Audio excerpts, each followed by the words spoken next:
Hello, and welcome to episode 106 of Flix in a Six. I'm one of your hosts, Anthony Costanzo, with me forever and always, the man, the myth, New Windsor, Alessandro Bielsi. Say hello, Al. Look at us. Who would have thought? Not me. Not me. On this week's episode, Spider-Man, Ant-Man, the Batman, what we're watching, other news and nuggets, some hot takes from the Spinchoon, all before diving into our Flick of the Week Zombieland Double Tap. But first, Al, what are we drinking? Sorry, I that Paul Rudd clip has really resonated with me, and I felt like it was particularly fitting since we've had an unprecedented run of, 4 straight episodes with guest hosts. Yeah. Nothing like it ever been before. I don't know if we'll ever have anything quite like it again. I've really enjoyed our guests these last few weeks. Yeah, it's been fun. But it's nice to get back down to what the show's all about, you and me. The Double Tap? Yeah, exactly. Perfect. Yeah. Full circle. We nailed it. We could just go home now. Yeah, no, that's or it. sign off on account of we're not actually somewhere else. This week we're drinking, courtesy of Flix in a Six superfan, my cousin Mike. Thanks, Mike, for providing this beer. It's a Captain Lawrence beer, which is up in New York, about 45 minutes from where I live. It's Powder Dreams. It's a New England style IPA. It's dry hopped with Amarillo lupulin powder and citra hops. Now, that was the thing I knew I was forgetting something. I got distracted right before we started the show, and I was going to look up what that exactly means. So Amarillo is a really well-known hop. Common in pale ales and IPAs. Amarillo lupulin powder, though, I'm not 100% sure what that means. I'm guessing what it means is lupulin is one of the main ingredients in a hop that contributes to hoppy flavor and aroma. Okay. So I'm guessing this is like ground up and distilled bits, like powder of that, instead of having all the attendant alpha acids, beta acids, and the physical hop, foliage. Right. So I'm guessing that's what it is, but I've never heard of that in a beer before. I'm curious. Let's go with that. Yes. You're a local expert, and he says it's so. I'm going to assume that's what it is because it's straightforward enough. I've just never heard of this specific distilled down substance before, which is Al, I think you should just keep talking about it so that I could smell the beer forever. Yeah, right? I mean, I know I was distracting you before when you were trying to do a sound test, and I opened the beer very carefully and quietly, cracked open the can. It's a pint, of course. And naturally. And I still can't 100% breathe. I've gotten back probably like 60% of my ability to smell things, and it felt like like the effervescence like rocketed up my nose, and I was like, ooh. Oh man, it smells delightful. It really does. And I can't wait to try this. I can't wait any longer. Cheers. Cheers. Oh yeah. Oh, Mike. Oh yeah, you did good. You sly devil, you. You done real good, Mike. You done good. Oh, that is. But I mean, it's easily 2 thumbs. Oh, absolutely. This is going to be, I'm thinking, for our Flix in a 6, it's FLI 6 on Untapped. I'm thinking this is going to be a 4.5, maybe even a 4.75. This is damn good. My cousin... I endorse 4.75. This is nice. Yeah. This is real nice. I try not to go that high. We've had a couple of 4s and 4.25s. I can't remember if we've done a full 5 on, Heady Topper. It might have been. I try and keep anything 4.5 and above super rare on our thing because we love so many beers. But there's been a couple that have been 4.5, 4.75. Well, here's the thing. This beer, 4.5, very cold.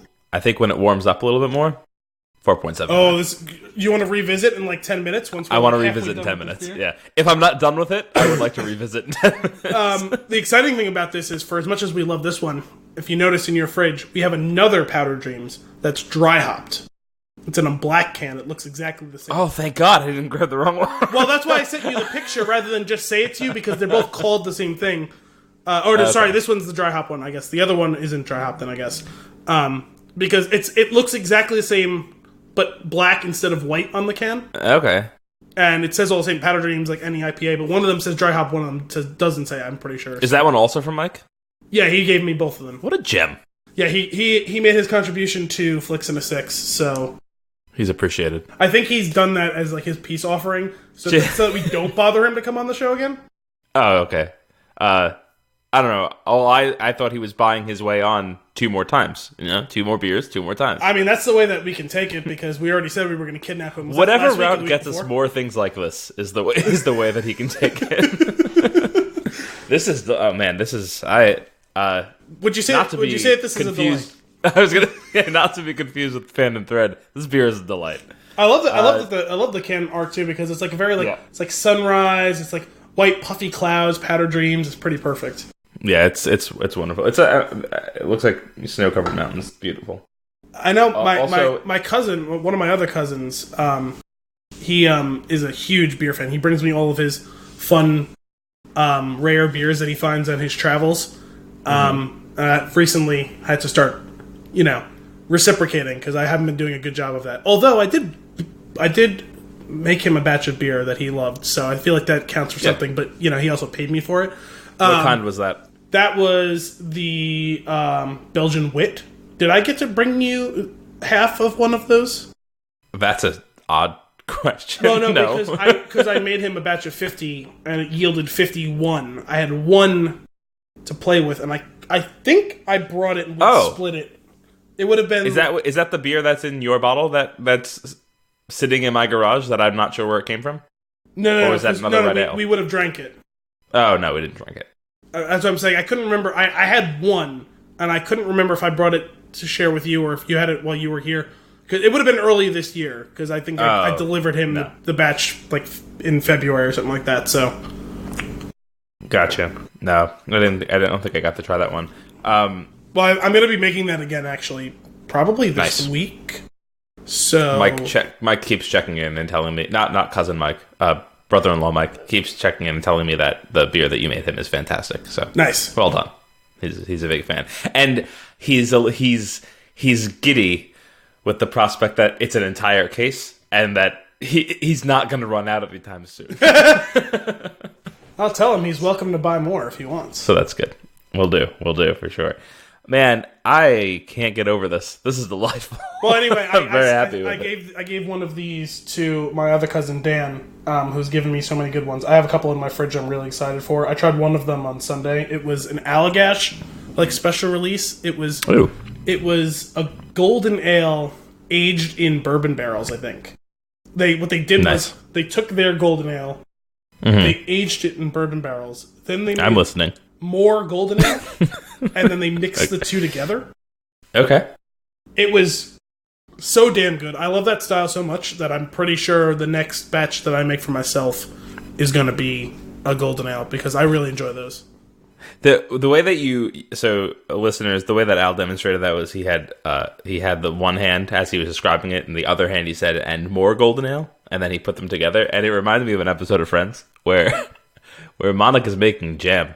And Joey is just super into the jam. He thinks it's so good. He can't get enough of it. And he's like basically having an orgasm while he eats it. And Monica goes, "Joey, serious question. Sex or jam?" And holds up each hand. And he goes, "Put those hands together." And that's what your little demonstration reminded me of. Well, obviously, you and I are both very Italian. And we speak with our hands. And I think that I have honed the technique of properly syncing up the motion of the hands to have value with it, rather than just gesticulating wildly. Yeah. I hear. What we should do is, since this is the audio, we should have a video portion that we release and cut the audio out of it, and then you can get it however you want. You can listen and watch. I was gonna say we could do like one of those word match things where we cut up portions of the video and portions of the audio and see if the listeners can match them together. Yes, that would be cool. Yes, we have to give off some sort of prize though. It would probably be an Al's Ale. That makes sense. Whoever submits to us first, all of them properly matched, gets an Al's Ale. Relatively low overhead on that one. Yes. That's a good price. I like it. I feel like it's fair. Let's make this happen. Let's get into some news and nuggets. Okay. Before we do that, though, I just want to say, it felt right to give a good long section of beer talk, because I feel like in recent weeks, probably because we're kind of cruised right over it. Yeah, we've given it short shrift. I think probably just to incorporate properly our guests. I'm glad that we gave the beer its due. Also, this beer earned its due. You know what I mean? Yeah, we also had a couple of situations where on one of the episodes I didn't have the beer. On another episode, somebody wasn't drinking the beer. On another episode, you had to split the beer, and that's no fun for you. On another episode, it was Brian, and he doesn't love beer, but he likes it enough. It's hard. I could spend the rest of my life trying to pin down all of the little idiosyncrasies of Brian, and I'll never succeed. And that's not meant to be a criticism in any way, shape, or form. It's just a fact. He just keeps things interesting. He's a thoroughly unique human being, and I appreciate it. Would you say that he's a wild card? Yeah, he is the Charlie Day wild card. I could totally see him in a bolo tie and a 10-gallon hat jumping out of the back of a van. It's just like, I mean, we write a lot of articles for the Spinchoon. I write the fewest of all of us. That's because I constantly get hung up I want to do them, and then I get hung up on other things. I have a feeling that the opening is real now as I start to churn some stuff out, so you might be seeing that sooner rather than later. Specifically, Brian, like 2 days ago when you're listening to this first, listeners, because we're recording this on a Tuesday, and Anthony's long-awaited rant on PCs is going to be out Wednesday, and this will hopefully be out Friday, so it'll exist on the Spinchoon site. You should check it out, because I think, as the kind of de facto editor-in-chief of the site, I believe strongly that this is Anthony's strongest work to date. I appreciate that. I very much enjoyed your rant on PCs and why they drive you insane, specifically when you're trying to play games on them. Yeah, it's I got real heated when the situation broke. That I actually needed to take a step back. Otherwise, that would have been a lot of rambling and not coherent. I would have just been anger. It probably would have been in all caps. And I know some of that came through anyway. Yeah. But it would have been worse. No, but I thought you were judicious with it. And what I liked about it was, it could have just come off as this absolute screed that, is just, singeing your face off. And you're like, okay, this isn't actually interesting to read. I thought that you paced it well with, kind of rise and fall of your rage and, determination to get it right and, I appreciate that. Patient. It made for a compelling read. You're right. It could have just been all caps, and it would have turned me on. I would have finished the job because it's my job, but I wouldn't have liked it. That's fair. I enjoyed my time I spent with it. Well, I like to hear that. But getting back to why Brian's a wild card, he'll be like, "Man, I'm having a little bit of a block right now." It's like, it's okay, Brian. You still have 3 articles on deck, that haven't been published yet. And then all of a sudden he's like, "I wrote 10 more." It's like, what? Yes, I love when I get 5 emails saying Brian submitted drafts to the Spinchoon. Yeah. And I was like, and it's 1:15 on a Tuesday night, and I'm like, Jesus Christ. Well, he sent us that one picture of him writing one laying on the floor in the hallway. Yeah, on hardwood floor. Drinking scotch? Which I would lose. Yeah, I think so. Nice. Some sort of whiskey. And I think I would lose feeling in my hands after about 90 seconds if I wrote in that position, because I'd be propped up Sphinx-like. Oh yeah, I can't do that. No, he's an odd bird, but we love that guy. He also has a rant article coming out on Monday. Yeah? Yeah, it's his Fortnite rant on why he can't get into Fortnite. So if you love or hate Fortnite, check that out. I've been I've known about this one sitting in there, but I purposely haven't read it. I'm waiting for it to drop so that I could read it on the site. Actually, this is going to be our best run of... Listen, guys, if you listen to us, whether it's your first time or if you listen to us repeatedly, check out our site. We don't always do great work. It's okay. Oh, hang on. Spinchoon.com. Yeah, Spinchoon. Probably helps to mention. That's SPINCHOON.com. That's SPIN... Tune. Well, I do wonder sometimes because, neither of us is perfectly elucidates all of our words, enunciates all of our words. No, that's fair. It's, we do have to spell it occasionally, but if you've never checked out our site before, check it out because we have some really good stuff for our own relative skills, at least, because none of us is professional writers. We've all gotten better since we started. Anthony doesn't always massage his writing muscles as often as he should. I go through horrendous bouts of writer's block, and Brian is just a machine, just firing away from the hip. I love it. It's great. It keeps me on my toes. But I think this may be our best run of things coming out, because Wednesday was your rant PC gaming PCs. And then Thursday is my first ever retro review in our series. Very excited to read that. Did you need me to edit that, or no, it is done. If anyone else touches it again, it may never make it. I've already written, rewritten, edited it, re-edited it. I've not touched it since like Thursday of last week, and I will not touch it again. It's scheduled to publish, so I don't even have to look at it again because I don't want to tweak it anymore. And like I feel like it's achieved its best possible form. It is a retro review, a review on something that is near and dear to my heart from quite some time ago. Awesome. I hope everyone will check it out, and even if you aren't interested by the subject matter, it's one of the best things I've written for the site.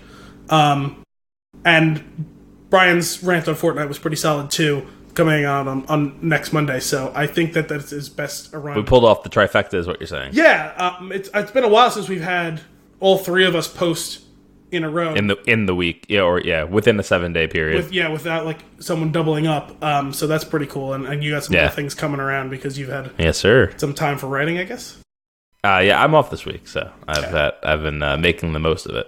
I wrote an article. I've got 2 more I would like to get through. Definitely getting through one of them before the end of the week, and doing all sorts of projects. I'm making the most of my time. Fixing your broken fence.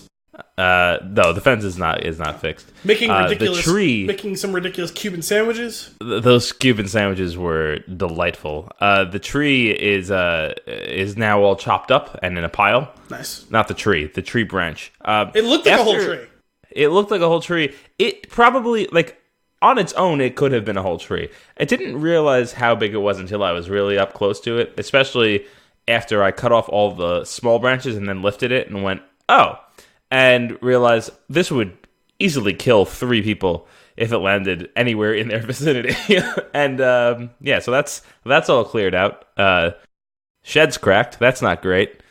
So I'll be fixing that. Hit the shed. It did hit the shed. That'll be fixing that as part of this week off. I set up the peg boards in my garage. I finally organized all my tools. It's only been 3 years, but now I know where everything is. I bought a new saw. The saw is fantastic. The thing is, I was like, I kind of want one of these, and I was like, I really need to cut some wood to make this frame. It's the perfect time. Yep. And then that was the pegboard cost a lot more than it needed to because I bought a saw. But yeah, the garage is starting to look good. I actually know where my things are now. It's great. So yeah, I could be more productive. That's good. It's fantastic. With more articles to come. What else is coming up on the Spinchoon? Well, I think that's it. I think we got it out all into one big... that's the big things coming up on the Spinchoon. Right. There's one big thing coming up from the Spinchoon. That's right. All 3 co-founders of the Spinchoon. Me, Anthony, and Brian will be, hopefully, on Friday night, live streaming Death Stranding, the game that we've mentioned a couple of times. Batshit trailers, if you've ever looked at any of them online. It just looks so freaking weird. It looks weird as shit. I've been reading some reviews. They are all over the map. Yes, they are. It sounds like it's very much depending on what your mileage is of the material involved. I am intrigued. I think I was right in the sense that I felt like it was the type of game that I'd be afraid to actually buy and play myself. Sure. Because it just sounds like entirely too much. Yeah. Yeah, I hear you. I think you're probably right. I'm hoping that with the 3 of us having opinions on it, it'll be a little bit like a 3 Bears type thing going on. I fully expect Brian to hate it. Oh, really? I think you're going to be somewhere in the middle, and I'm hoping to land... While right now, I don't think it's going to be this way. I'm hoping to land on I'm going to enjoy this, but... See, I feel I love the idea of it, but doing it sounds tedious. It sounds almost like a chore? Yes. Yeah. Like maintaining a PC? Yeah. I'm with you. There's only one way to find out. Yes. And hopefully we'll do that. So anyway, we're going to stream that hopefully Friday night. I don't know what time yet. If you follow us at the Spinchoon on Twitter, we will be tweeting out a link to the live stream. It's probably going to be bad, but it's probably also going to be funny. So kind of like this show. It'll be alcohol. And just generally our site.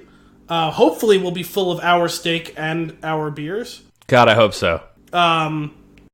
We have a Twitch account already set up. We've only done one video on it. It was a live stream of the NFL draft between me and Shafe. The Twitch account is, you guessed it, the Spinchoon. So check out our Twitter account for news, because if we're not going to live stream it because it's not working, we will let you guys know. Exactly. Will the Spinchoon Sports Show be making a resurgence? I sure hope so. Okay. There's been a lot of things going on in me and Shafe's life for the last 6 months. That's fair. I'm just curious if it's on the radar. I very much would like It's on hiatus. It's been on hiatus for a bit. Got it. I feel like maybe within the next month, if my life could get more organized, I could find a way, hopefully, to bring it back with a rotating cast of characters, which was my hope originally over the summer when the hiatus first started out. And we kind of started doing that, and then I kept having people drop out on me, so it didn't happen. Because I'm not intrigued by listening to one voice doing a show, whether it be radio or podcast. Yeah. I prefer conversations of 2 or 3 people.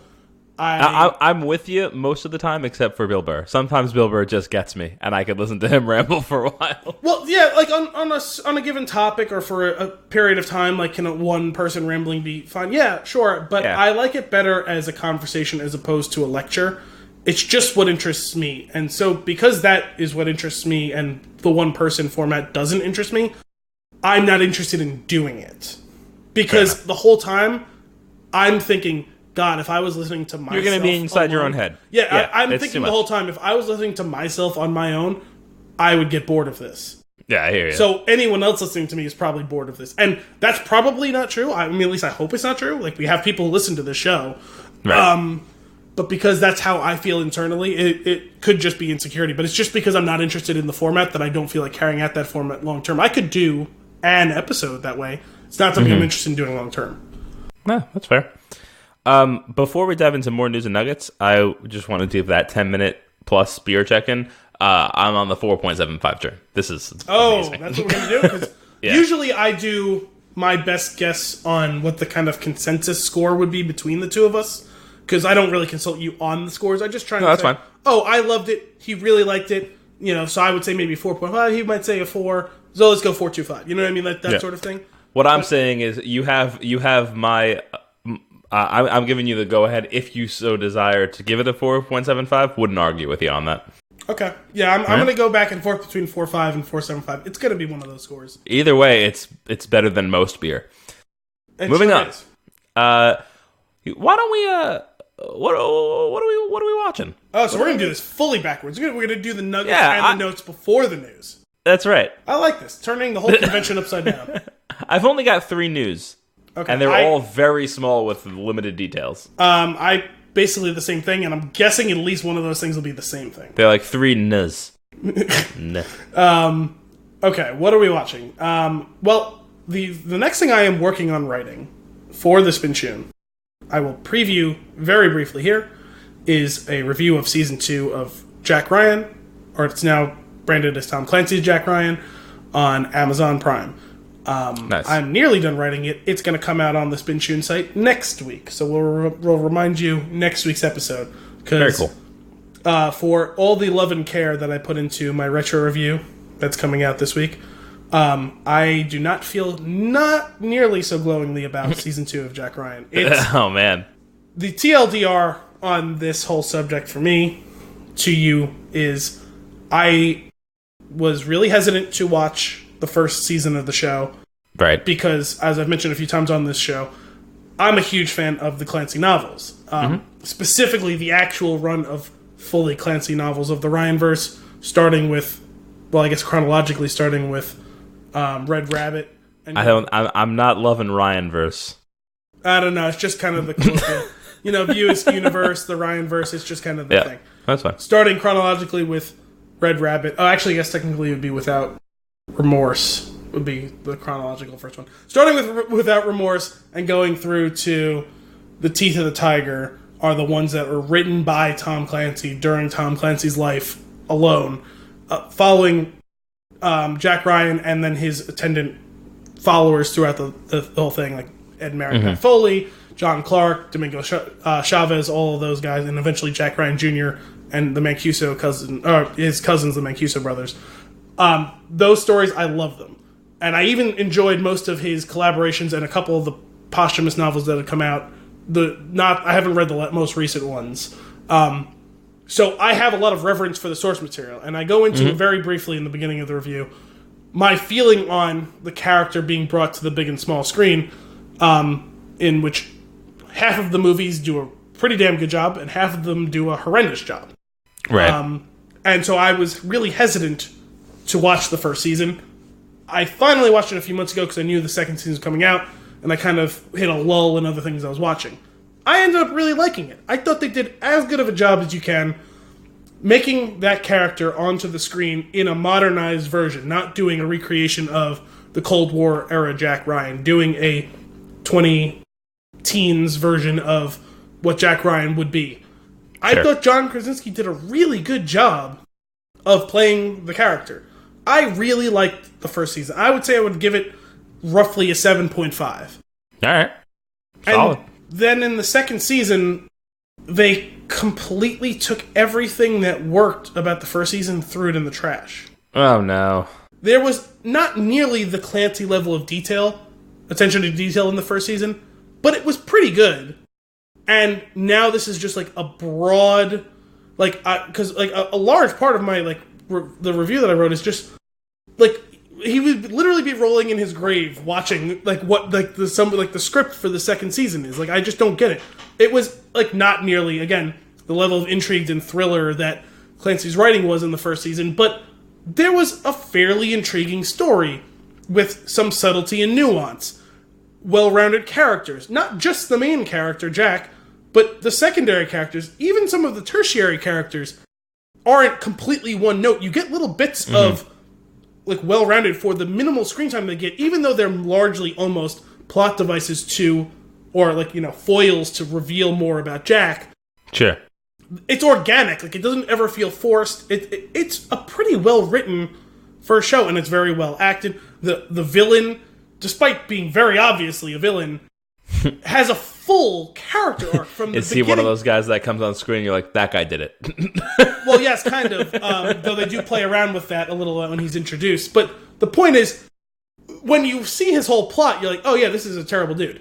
But on the other hand, it evokes some empathy for you because you get his whole life story and you're like, okay, strongly disagree with you, but I understand where you're coming from. Like, you're a bad dude. Need to be stopped.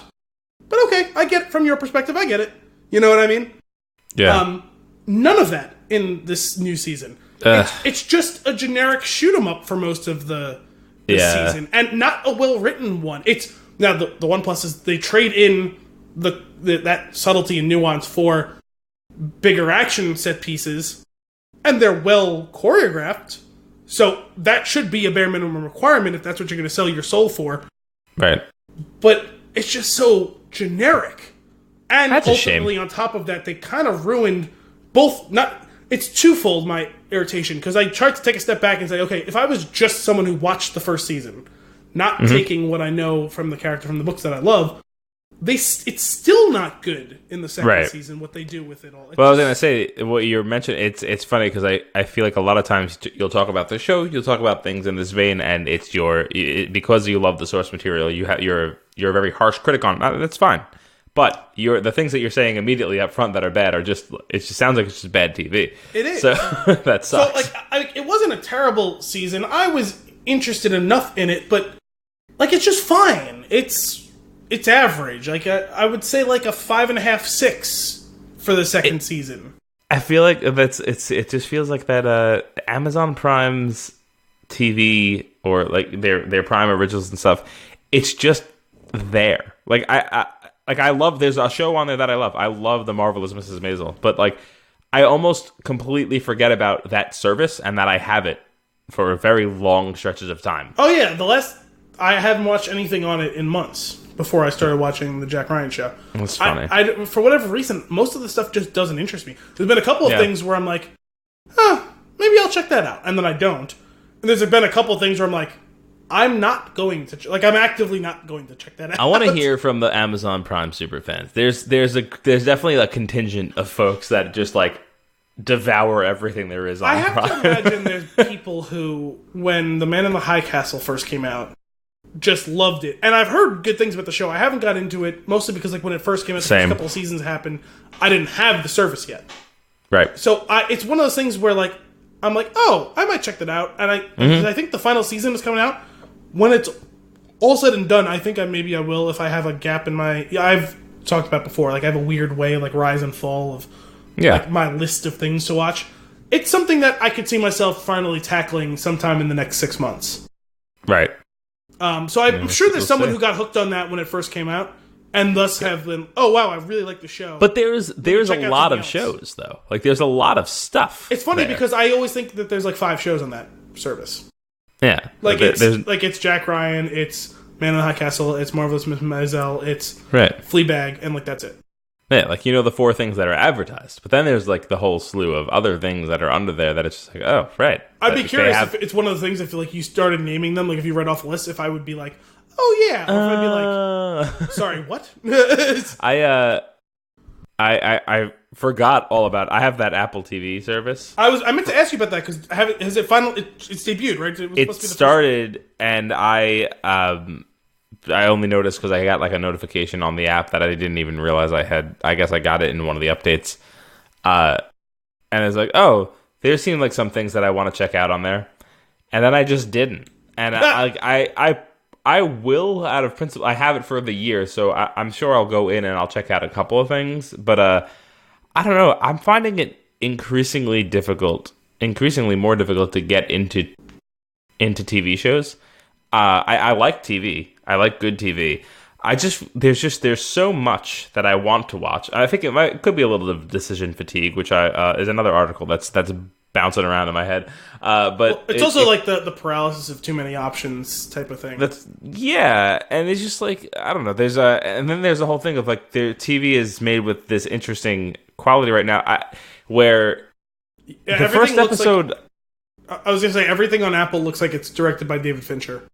Sure. Well, there's that, right? Each of the streaming services has a tone or a color palette of some kind that like you can immediately identify where it's coming from, which is very strange. I would say Netflix has the best job of not having just one. Like, there's like a broad swath of things that look that way, but there's still enough variety where I don't always feel like everything I'm watching on Netflix is Netflix. Feels like this goes back to our conversation from last week. It's because it was the first one. So it's like, if it's not one of these other services, it's Netflix. Like that, I feel like that's probably where it comes down to. But I don't know. It's just like, actually this dovetails nicely into one of the things that I'm watching. I started Watchmen. I watched the first episode. I found the first episode interesting. I was like, ooh, there's some cool things going on here. Which, by the way, that's all you can really ask of a pilot, right?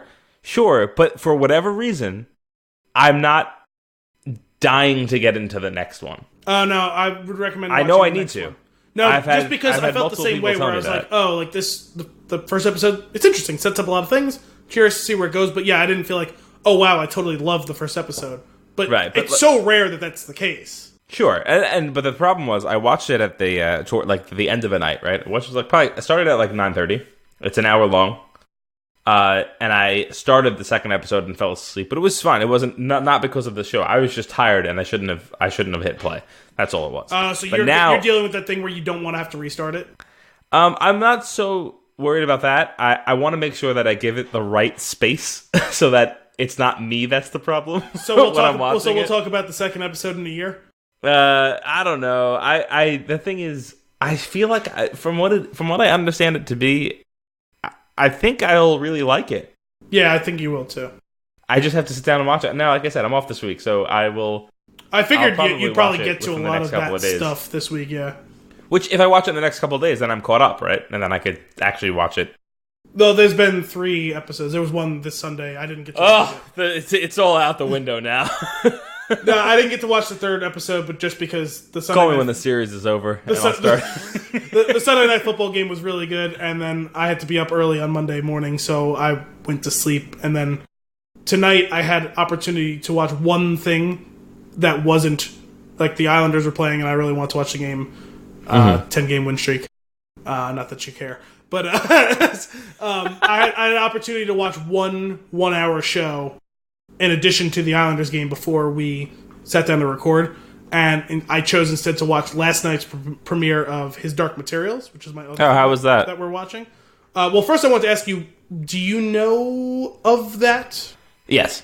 What do you know of that?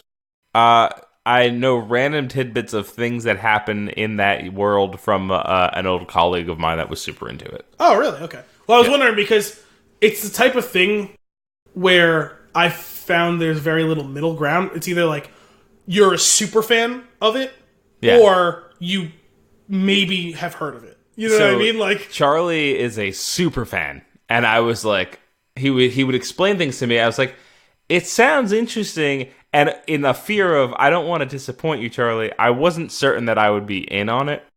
Like, it sounded cool, and I was actually really enjoying how excited he was about it, but I didn't think that it was something that I was gonna like run out and read. Okay. And then when I saw the trailers, I was like, "What's going on in this crazy world?" Like this is what I thought he was saying, and I was like, "Oh, he wasn't exaggerating. Like this is just like it. Like it seems wacky." Okay, so for those of you who don't know, and I guess I'll just kind of assume you know almost nothing of it, other than that you've heard of it. Damn it! You caught me right as I was about to get into Shrine. His Dark Materials is a trilogy of books. The first book, I think, was originally known as Northern Lights, but I've always known it as The Golden Compass, which was the name of the movie that they made in, I want to say 2007, which was bad. Unfortunately bad, but also predictably bad because it's a fairly dense tome. Like, it's longer than the shorter Harry Potter books, but not as long as the longest ones. And if you're gonna debut something like this, which requires a fair amount of subtlety, which is interesting for what's basically a young adult novel, it's fairly mature in its... I mean, it's very mature in some of the subject matter it tackles. So it's kind of weirdly like... I would say it's not aimed at like 12-year-olds, which is about where I was when I read it. More so, it's aimed at like 16-year-olds and up type of thing. Okay. Would be my interpretation of it. So the funny thing about the movie was it was bad. They interpreted a lot of it well. But funny thing about the movie was it was bad? Well, no, but what I'm going to say is it's so weird that the movie was so bad because the casting is almost pitch perfect across the board. Oh. Daniel Craig was an inspired choice to play Lord Asriel. Nicole Kidman was also an incredibly strong casting for Miss Coulter. And Sam Elliott is a literally perfect casting of Lee Scoresby. The girl who played Lyra, I don't remember her name now, she did a perfectly fine job. It's really tough to cast young, like, girl or guy. It's really tough to cast someone who's supposed to carry most of a movie at 12 years old. I thought she was just fine. But those are three of the main characters I mentioned were cast like almost pitch perfectly, and Ian McKellen as the voice of Eirik Bjornsson was also really good, but it's just because he's really good at being like a commanding, intimidating presence. Sure. And it's just voice acting, so he can do that in spades. So I was excited when I saw the movie because each of those actors and actresses, I was like, oh, you're totally fucking nailing this casting. I'm super excited for this movie. And then the movie itself wasn't very good because they had to cut corners. And so I was excited for the show because it's 8 or 10 episodes, I think, which gives it the time to give you the whole story of that book. It's something that I may have mentioned on the show in the past, but I think I have. I'm super excited that they're doing more shows of books instead of movies as books because it's absolutely the better format for it. For something, you could make a 200-page novel into a movie. It's really tough to make a 600-page novel into a movie. Sure. And to give it the care that it deserves. Only the first episode was last night, so, it's a lot of setup. So far, I liked it. I didn't love it. It's not uncommon for the first thing. It's also... No. It starts off with giving you a lot of threads to pull on, but not a lot of substance yet because it wants to hide some of the big reveals that are to come. And actually, it's weird. I read the first 2 books of that series probably twice each, and I only read the final one time. I think I still have the first 2 books somewhere. I never owned the third one. And I really like the section from halfway through the first one to like 3/4 of the way through the second one. It's not like I prefer one book to the other. It's a weird dynamic that I have because I feel like the story, a cross section of the story. Yes, like that snapshot of that period of time in the 2 novels, I find to be incredibly compelling. Okay. And it was an important book for me in my formative years. I read them when I was 12, 13 years old. I actually got the first one. I think Uncle John gave it to me as like a Christmas gift. What are the titles of the books?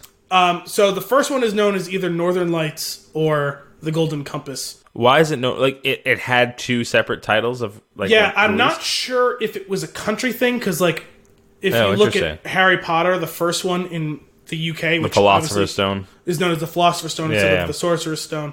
The Northern Lights are a very important thing in the first book, but so is the item that is colloquially referred to in the book as the Golden Compass. Okay. So that's why they're used. I don't know what the story behind why they were changed or if it's a regional thing or whatever. I'm not entirely sure, but it's known as either of those things.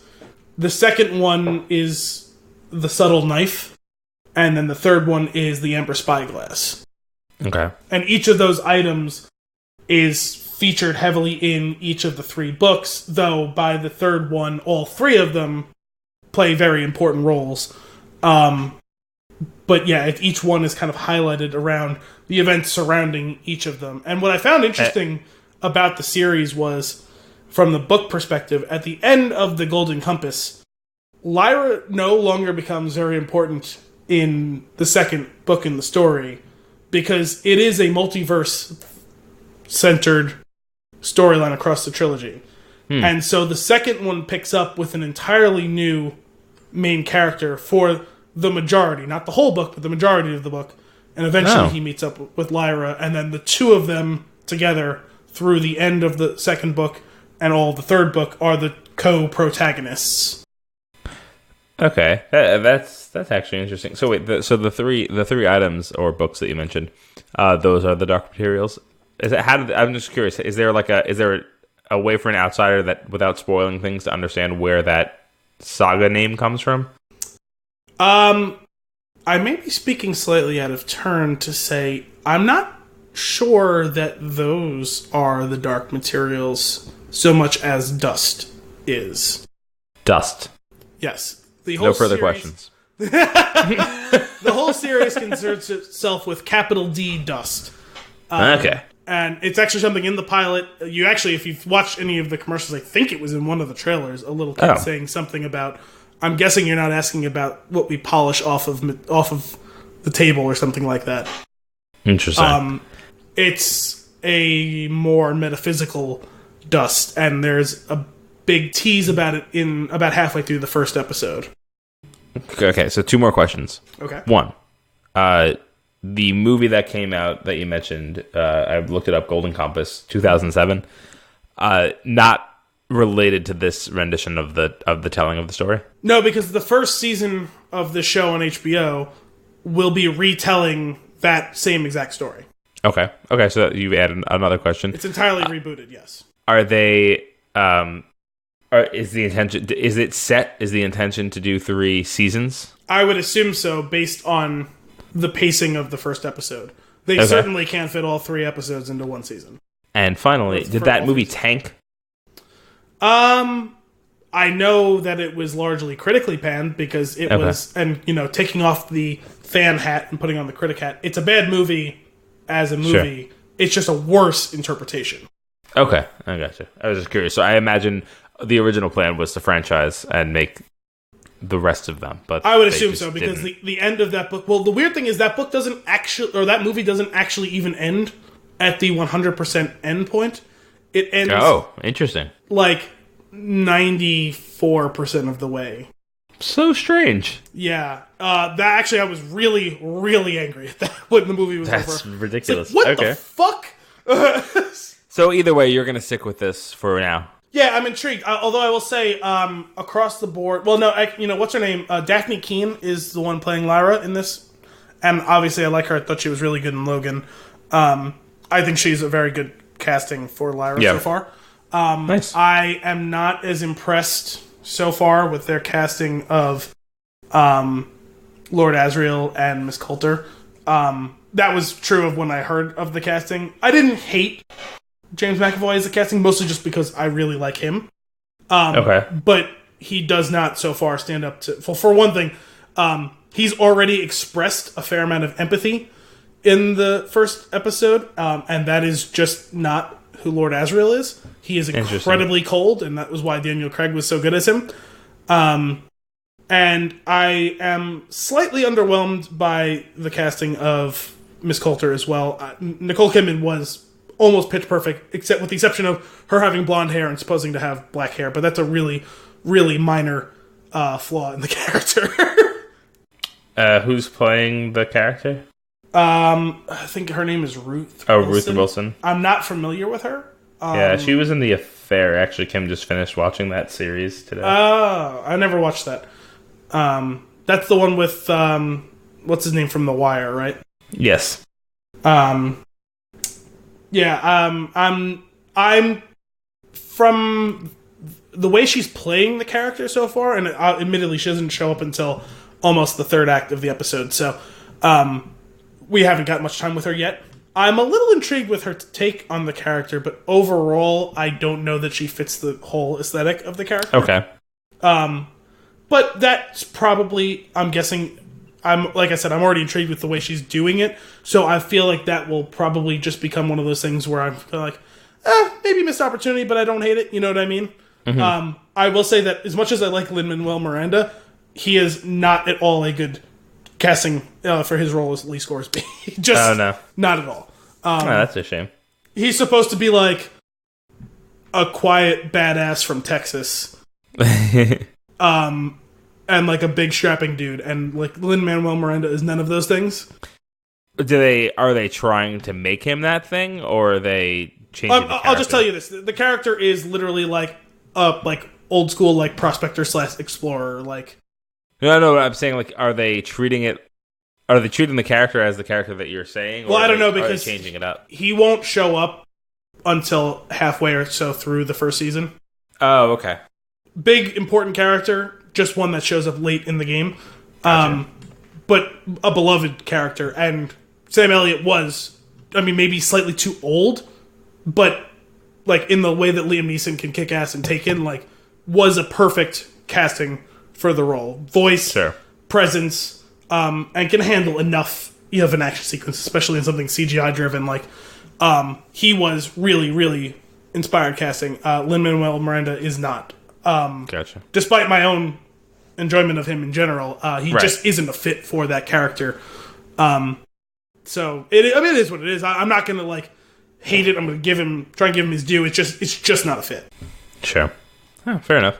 What else are you watching? Anything more for that list? No, that's really it. I've just something I just finished watching. I'm watching Watchmen, but we already talked about that, and we had your perspective on it, which is interesting. I wanted to mention that I just started watching this, and just to see I didn't know if you were familiar with the material, if it was something you had read or were interested in or not. So yeah.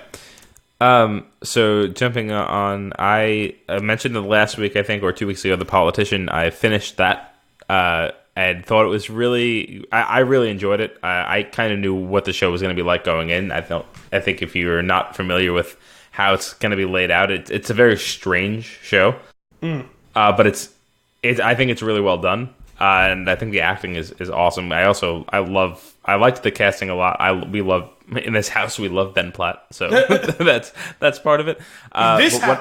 What I think is actually incredible about the show, what I really liked, is the last episode of the season. Is there's a time jump? Oh, and it feels like the first episode of the next season. So instead of getting like this climax and then the season ending, that happens in the second to last episode. And in the final episode, the characters are kind of getting their bearings again, so that when the next season starts, you can dive right in, which I think is a really different way of doing it. They did that in one of the seasons of Schitt's Creek, didn't they? I don't know, because I watched that straight through. I'm pretty sure they did seams. I'm pretty sure they did that in one of the... They definitely did it in Halt and Catch Fire. I don't remember if it was the finale or if it was the second to last episode, but I remember being very confused because I was like, wait a minute, was this a shorter season and did it end early? And I went through this whole thing where I had to like stop and like look at the episodes. I was like, what a weird fucking like thing to do in like the last or second to last episode of the second to last season. Mm-hmm. It was like very jarring to me, but once I was on my feet, ultimately, I agree. It was kind of a cool setting because it ultimately set the stage for, like you said, you can hit the ground running in the next season. Yeah, well, it's a cool concept. I like it, and I'm excited. I'm excited for it to come back. Obviously, it won't be for a long time because we watched the season because it's a Netflix show, so it's all drops at once, and then you watch the season way too quickly, and then it's over. But anyway, I thought it was really good. I think it's really well shot. I like the framing of every scene. And one of the things I think is really cool about it is the characters they're not lying to you about what the character is and who the characters are and how they act, and your own bias causes you to think that they're going to do something different, and then they don't, and you get frustrated, and you're like, oh, it's because they're being true to the character that they clearly are, and it's I think it's a cool way of doing it. That is interesting because it like manipulates the way that you, the viewer, engages with the material. Yeah. You almost it forces you to like if you want to because you try to guess, right? Anytime you're watching something, you try to guess where things are going. You try to see where like how it's going to unfold. I like being surprised. I'm delighted to find out that I didn't get there when I don't because I'm paying so close attention. I feel like that often doesn't happen, and when it does, I give a lot of credit to how it was handled.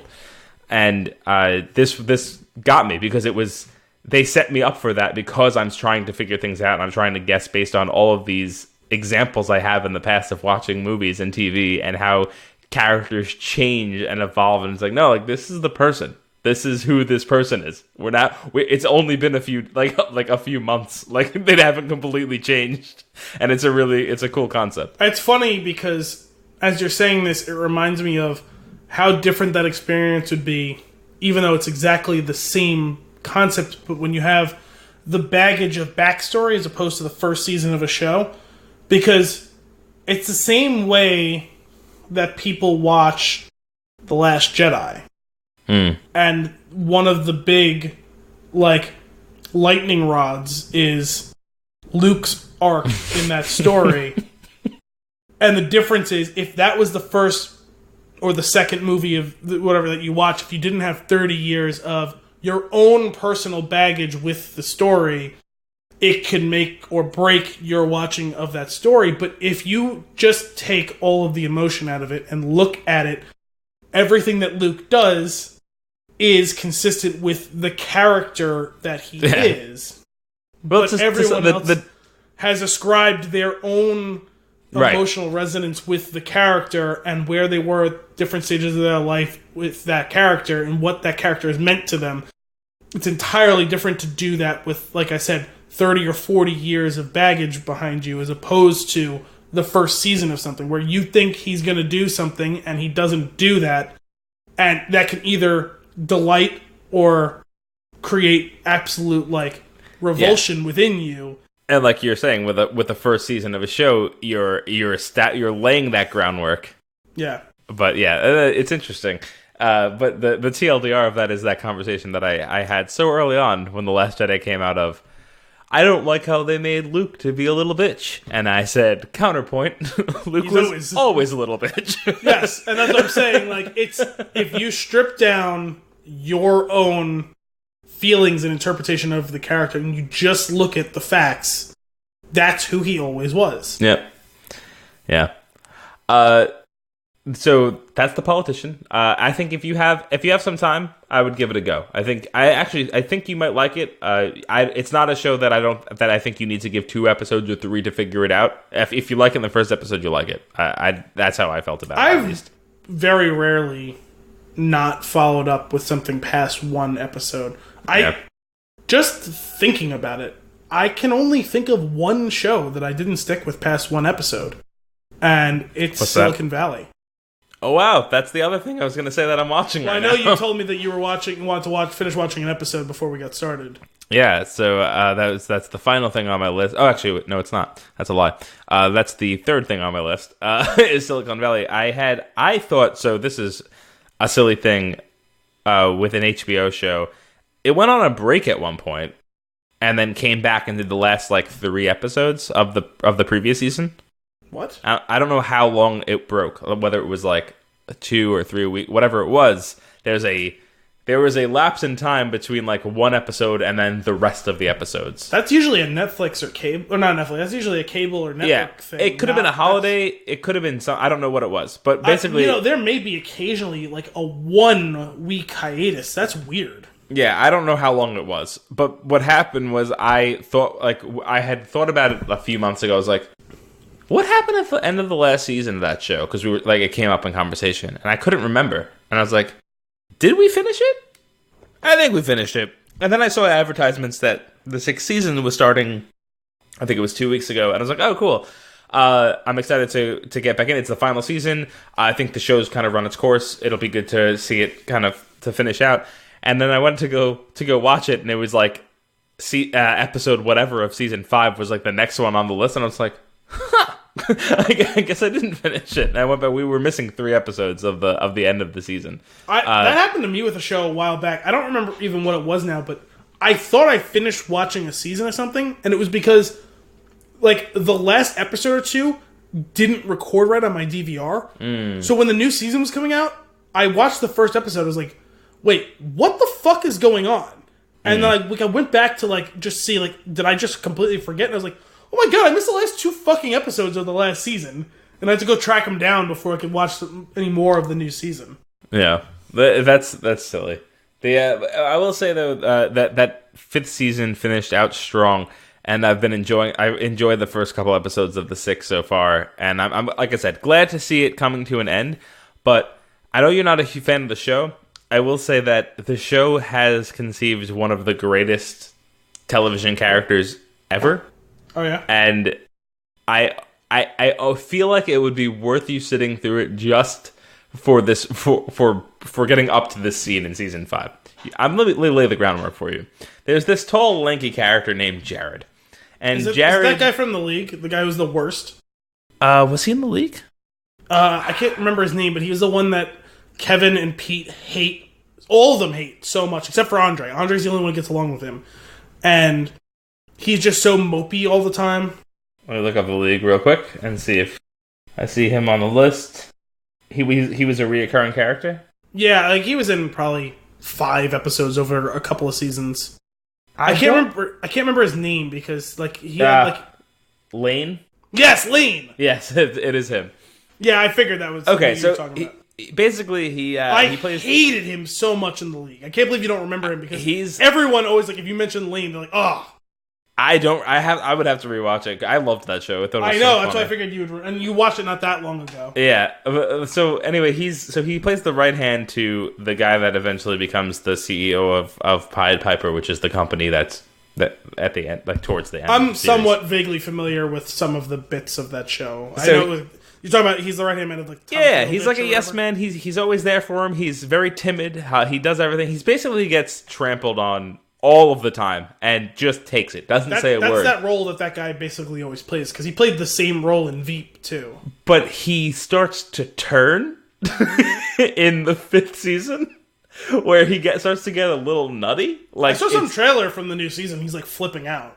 So there's a scene and slight spoilers. Skip ahead like 40 seconds if you don't want to, or a minute or whatever if you don't want to hear this. It's really not that big of a deal, but I think Al would appreciate it.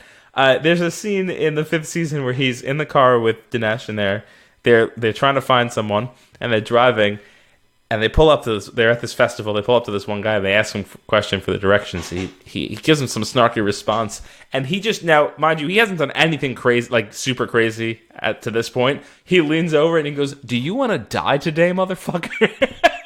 He's just completely out of character, but so much what we've been working towards for 5 seasons that it lands so well. And I very rarely rewind a scene just so that I could laugh at it out loud again. This was one of those times. I love those moments. He is hysterical.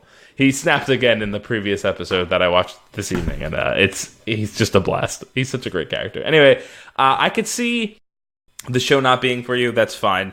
The weird thing is, I was actually excited for that show, and I watched the first episode, and I don't know. Like, the thing is, I was like, that didn't really do it for me. But I was totally planning on watching the next episode, and I was busy and didn't watch it, and then like all of a sudden like 3 or 4 episodes piled up on my DVR, and I was just like, fuck it, I'm not watching this. So many times on that show things end on a bummer note too, so like that also might not be your bag if you get to that point. That was kind of a little bit of it, but no, the thing is, he's just too awkward. Okay, that's fair. You had a similar gripe with The Office, right? Like just the awkward feeling, like you just can't get past that. Some of it, yes. The thing is, I actually can't really fully describe why The Office doesn't work for me, because it has, like I said, I've watched a whole bunch of scenes, I've seen a whole bunch of whole episodes, I've been entertained, just had zero desire to watch more of it. You know what I mean? Like it's the type of thing that, like, if you're sitting down and someone puts it on and watch it, I'll watch it. I will never put it on. You know what I mean? Yeah. With Silicon Valley, it didn't, like, and I don't mind, like, my tolerance can vary. I don't mind cringe humor, like, or you mean specifically, like, not like gross out, like, vulgarity type stuff, like, just like, oh, like, this is so awkward, like, I don't mind a bit of that. Like, I love Always Sunny, and they traffic in that insane amount, but it balances it out with enough laugh out loud funny that I can get through it. I didn't get the laugh out loud funny, and it was just the cringe. Yeah, I gotcha. And there were so many scenes, and I'm sure, I mean, especially with comedies, it takes a while to iron out all the kinks. I'm sure they ironed it out and have a better flow to it, but I felt like that half-hour premiere felt like it was 2 hours long. Like, I just... Yeah, that's not a good... That could ruin the experience. One of the things I like about the show is that it's short. It's 30 minutes. It's easy to digest. It's very fun. Like, it's entertaining to me. I think one of the things specifically where I probably would not have felt that way going in, where I could see the things that you're talking about, and I think I understand where you're coming from. I think what gets me through it is they hit so many things on that show that are so true. Well, yeah, I mean, for you being very industry specific, I could see why you'd be drawn to it, or alternatively, completely repulsed by it, maybe. Well, no, that's what I love. Like something so disgusting will happen in the show, and it'll crack me up because I've seen it. Yeah. No, it was a show that I really wanted to like. It wasn't something that someone like dragged me to watch. I was like, oh, that looks interesting. That looks funny. And I turned on the first episode, and I just didn't care. All right, so that was the third item on my list. Here's the fourth. Now, I want to go. The last suggestion was Schitt's Creek. It sounds like that was a hit. I want to go 2 for 2 here. Have you watched the show I'm Sorry? I don't think so. All right, I'm Sorry is on Netflix. The second season, I think, came out not that long ago. It's also on something else. I think it's like says like True TV or something when it airs, but I watch it on Netflix. Andrea Savage she's the main actress. I think she's the writer. Let me look it up. Yeah, she's the writer on the show along with others. But Andrea Savage, she's the one from Step Brothers. Step Brothers. Isn't she the therapist? Denise. Yeah. I didn't realize that. That's really funny. The show is hysterical. It's one of those shows where it's written. It's basically like a stand up. I feel like a stand up set turned into a show. Okay. In a lot of ways, but it works, and the characters are really funny, and their jokes are. I could see maybe feeling that it's a bit forced in certain situations because it's like so well written. Like the jokes are so like perfectly timed that way. Like it almost feels unnatural, but they're hysterical. A lot of characters from the League appear in here. A lot. Here and there. And actually, did she do a stint on the League? I'm not sure. She might have. I don't know why I can't remember. She was on Veep. Who was she? Was she Laura? Yeah.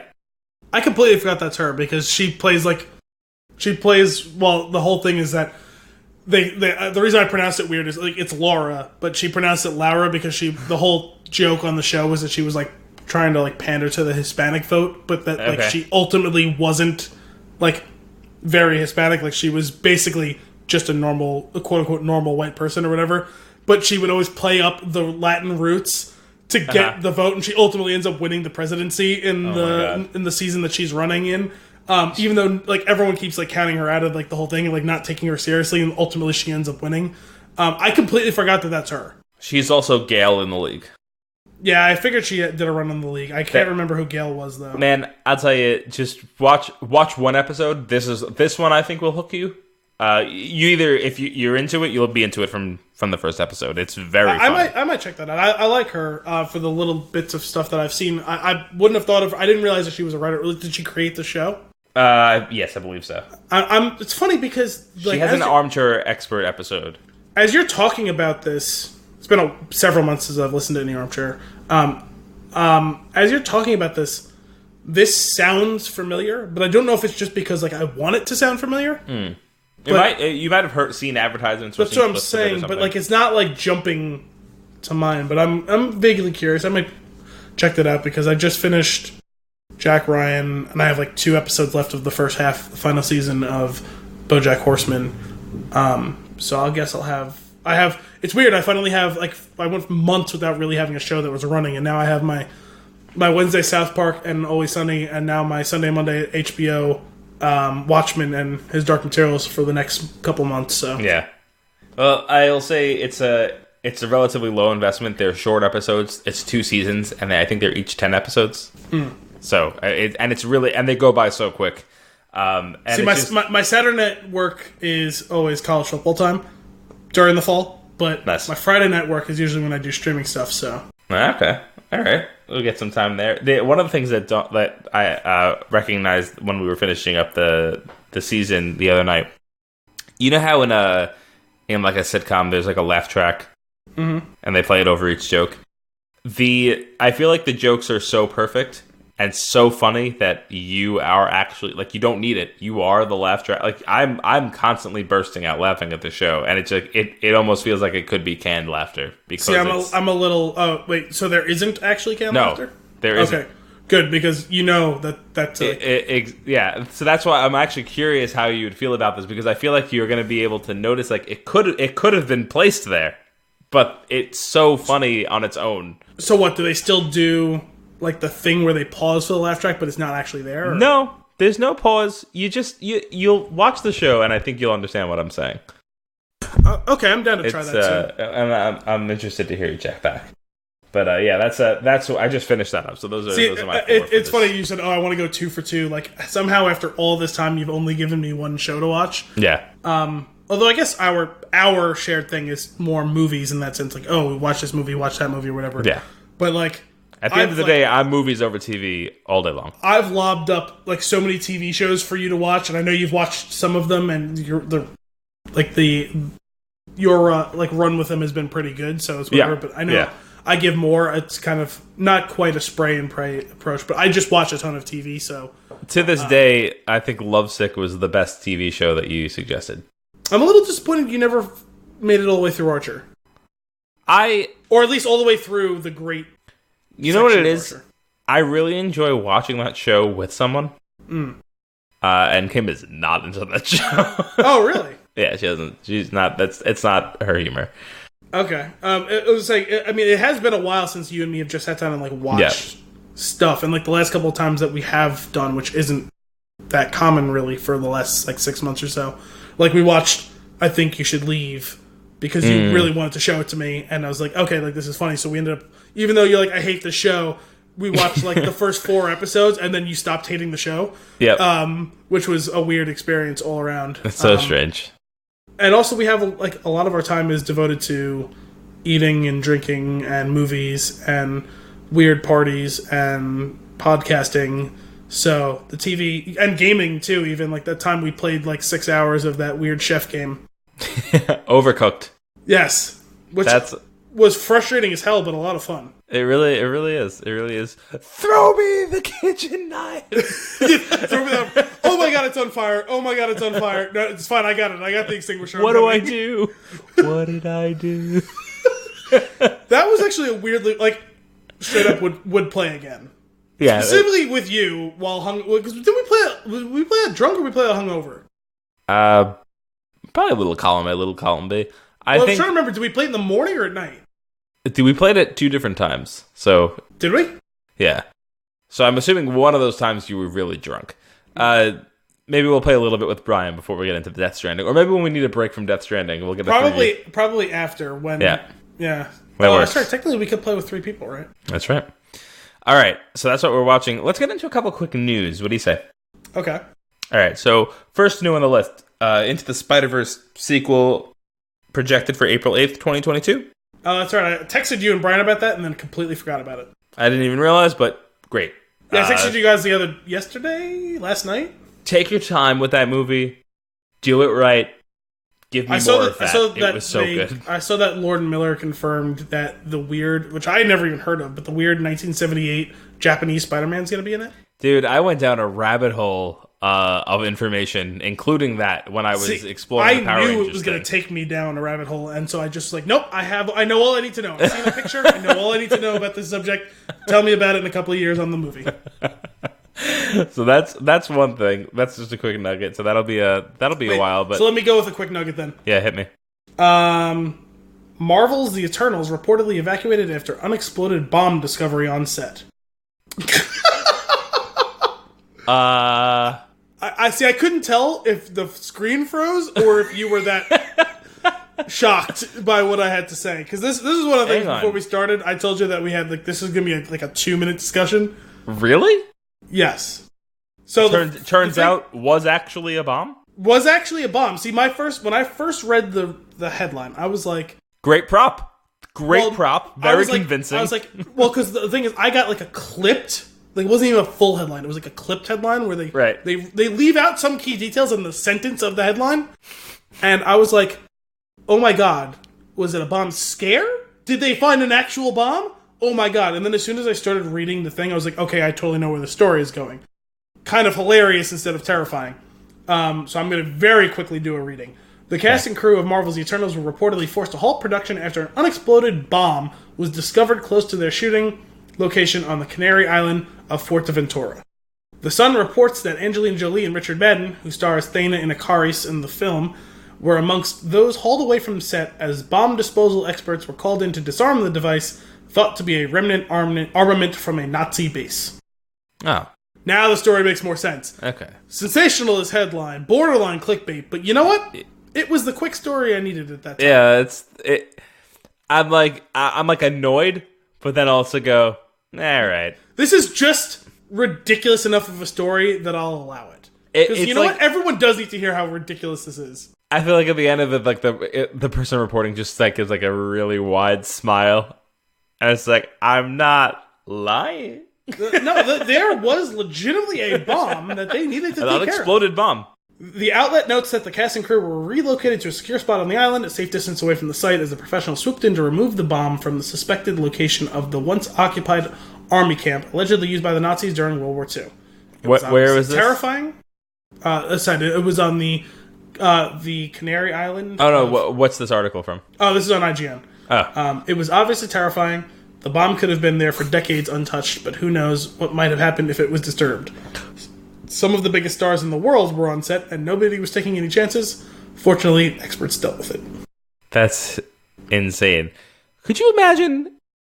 reading a news story, Angelina Jolie and Richard Madden die in horrific explosion, bomb from Nazis in World War II? Right. Yeah, like the phrasing of that would have had to be handled very carefully. It reminds me of the whole situation in Hot Fuzz when they find the unexploded sea mine on the farm in Hot Fuzz. It reminds me of opening the chest in the closet at my bachelor party.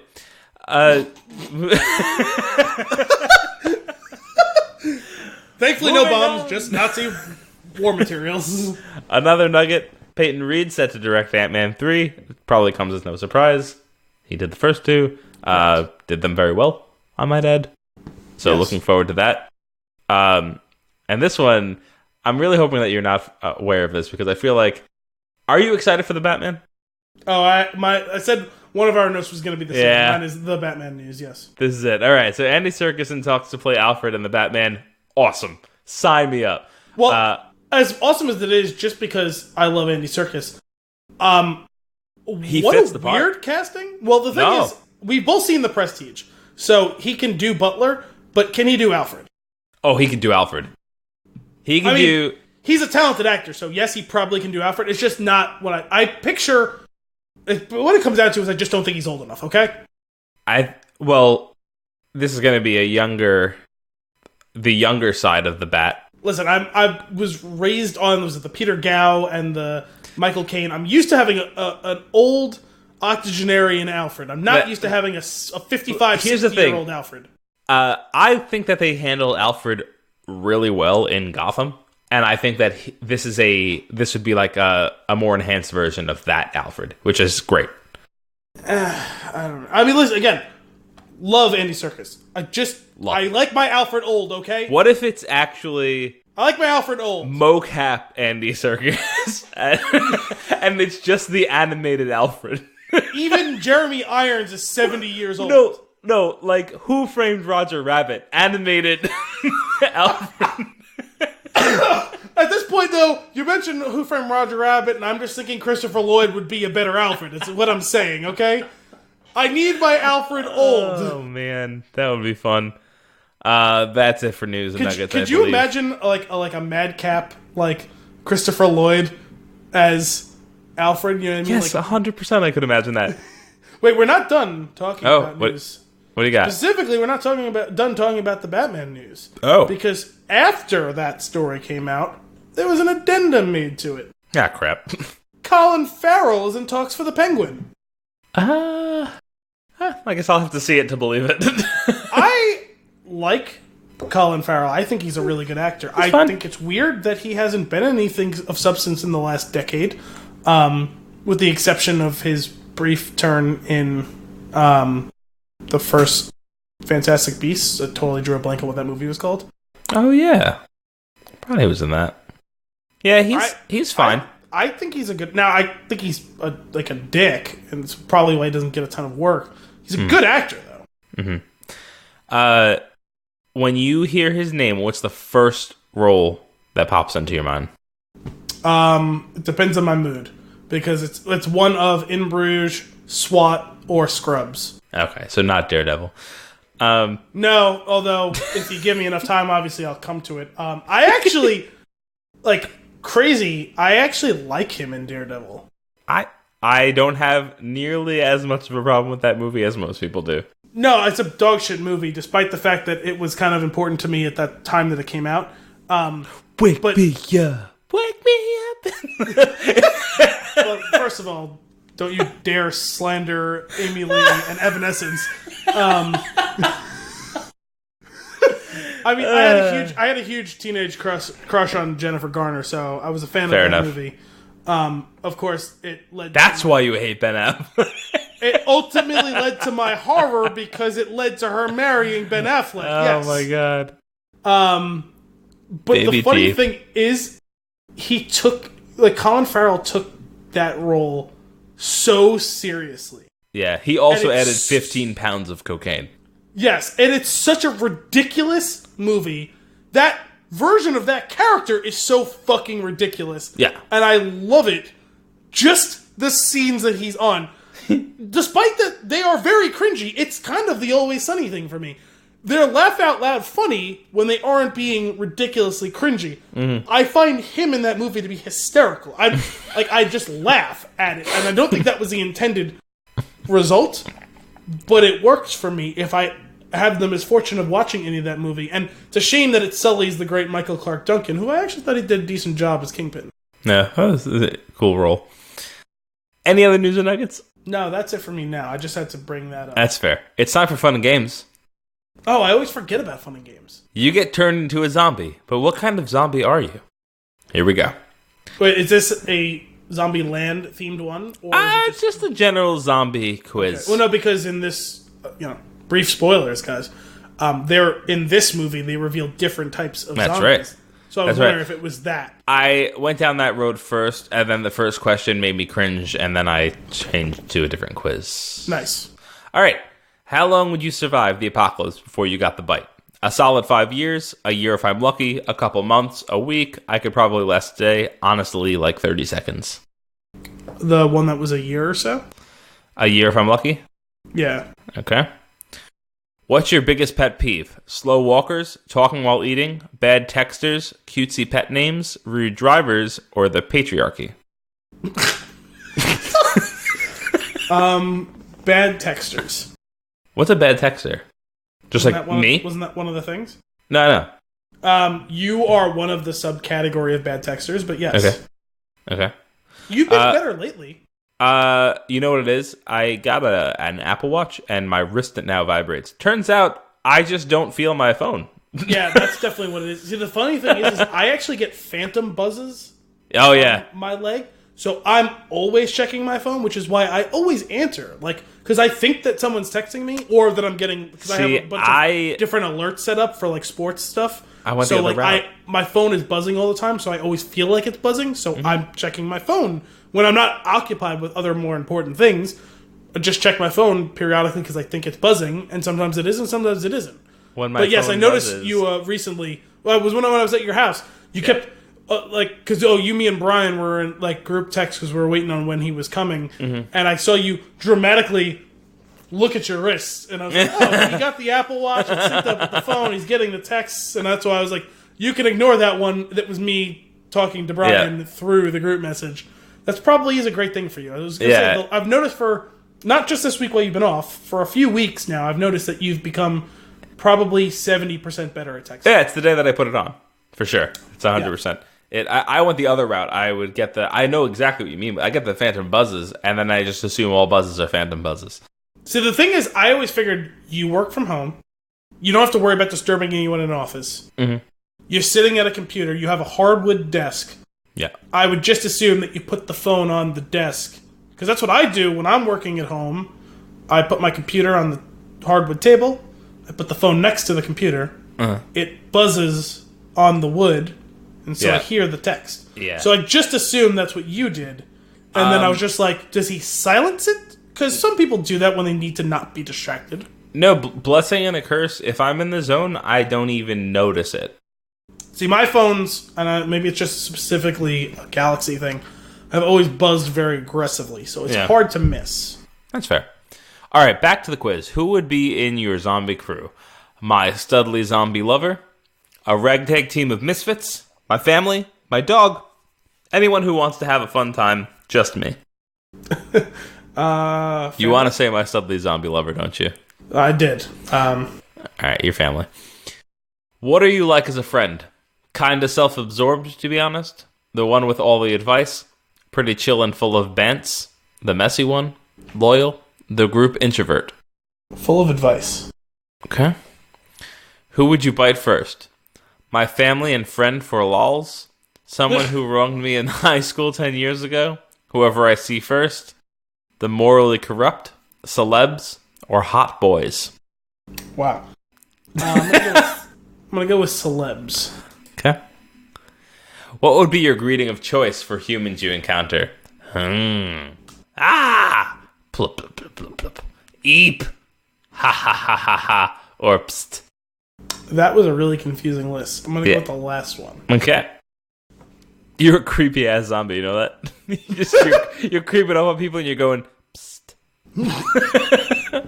Nom, nom, nom. Which body part would you prey on? Eyes, brain, legs, heart, hair, and then there's just an emoji of boobs. This is a weird quiz, man. I guess I'll go with legs. Okay. Where will you live out your zombie days? Squatting in the city, a beautiful remote beach, among the remains of my childhood home, watching DVDs in some rich person's bunker, a spooky forest, a graveyard. Duh. A beach. Okay. I think you know me well enough to know that's the answer. Who would you want as a leader? Robot Beyonce? Me, of course. There will be no hierarchy in the new world. A democratically elected candidate. Whoever is psychically strongest. The moon will be... I'm assuming they want that to say physically. Probably. The moon will be my commander. A democratically elected leader. Okay. You got the old school zombie. Nice. You're just mindlessly searching for food, and you don't care who or what you destroy along the way. Brains. This all Brains. Sounds right. One might hear you say. This all sounds right to me, yes. I like this. I can see you as that old school zombie. This has probably been the most accurate of all the quizzes to my own person, yes. That's fun.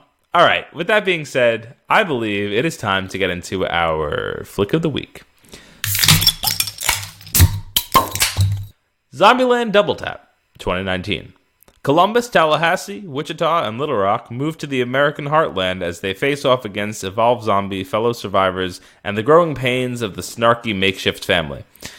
That is the IMDb synopsis. Rated R, an hour and 39 minutes. I realize we don't really give enough of the quick details about the movie, so I'm trying to be better about that with the IMDb listing up and ready to go. 7.2 stars on 7.2 out of 10 on IMDb. It has a star next to it. Is that stars? Is that what you're... Whatever.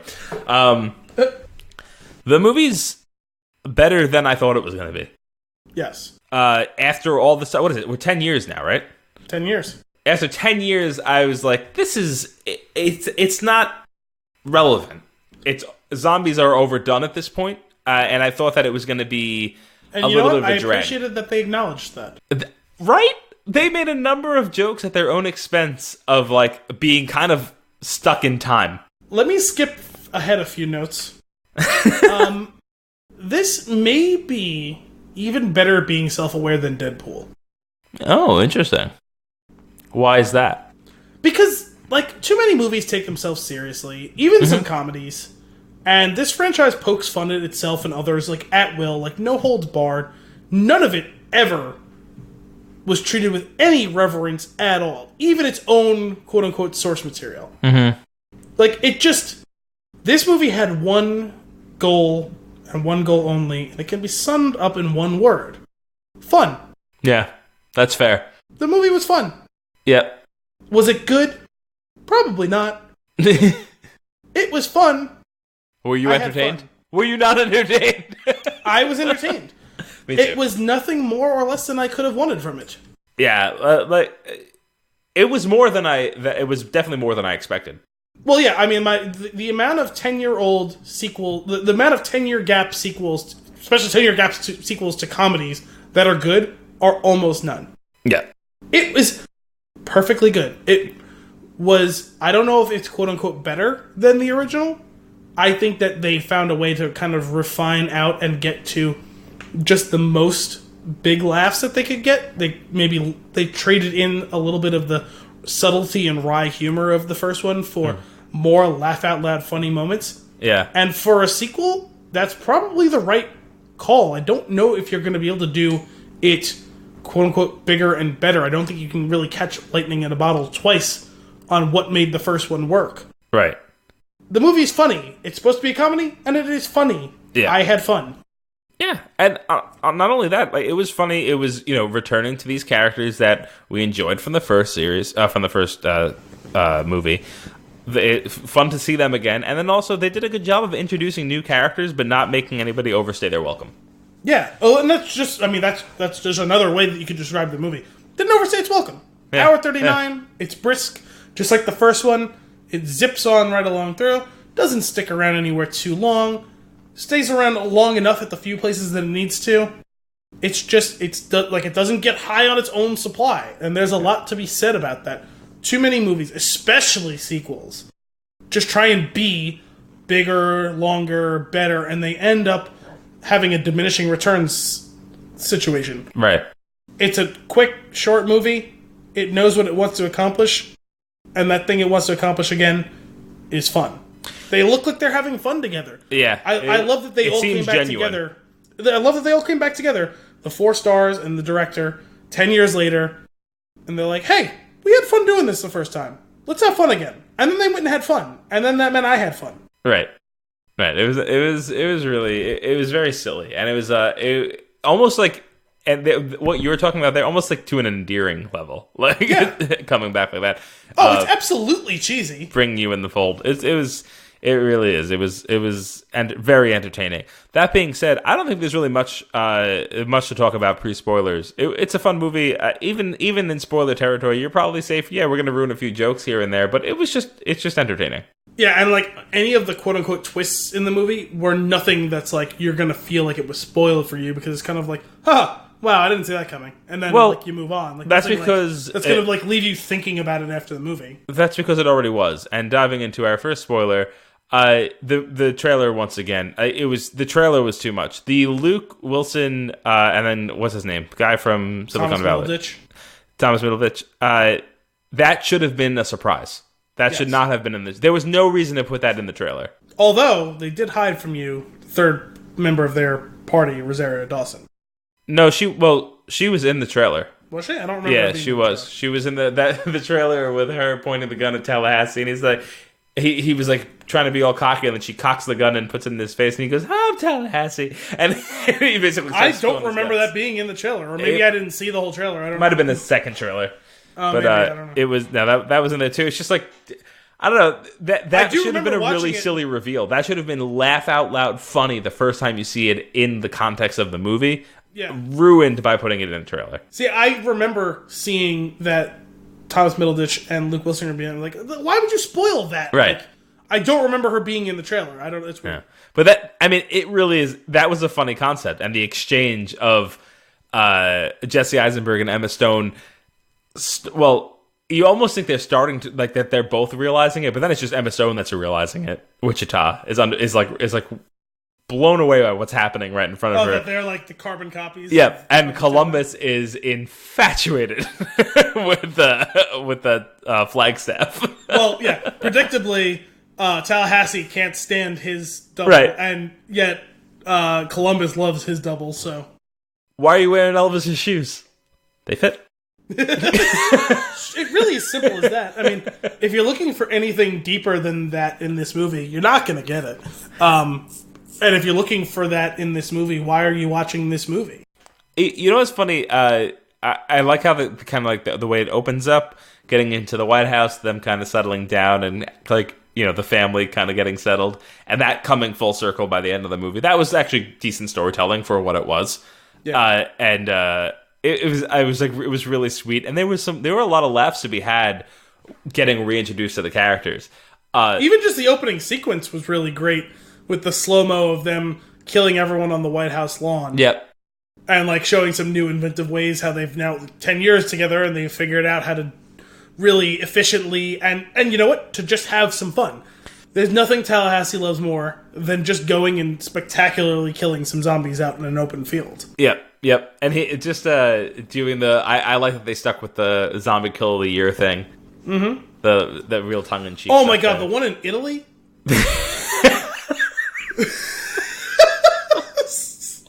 It was so ridiculous. Oh my god! I know because the whole setup, I was like, oh no, they're not gonna. No. Yep. So the whole elaborate setup just to be able to kill them with the leaning tower of pieces. It's incredible. As it was happening, as they were setting it up, I was like, oh boy. And then when they panned out, I was like, yeah, there it is. And it's so ridiculous. Oh no, my family, Yep. He's so over the top. Oh my god. So stupid. Now, so Wichita and Little Rock leave, right? They run away. As they're wont to do. What? As they're wont. Oh yeah, it's pretty natural. This leads us to eventually. What is it? Wichita comes back and they go out and search for Little Rock. But along this journey, we meet Madison, who is a tremendous addition to the cast. Yes. What a bizarre and hysterical character.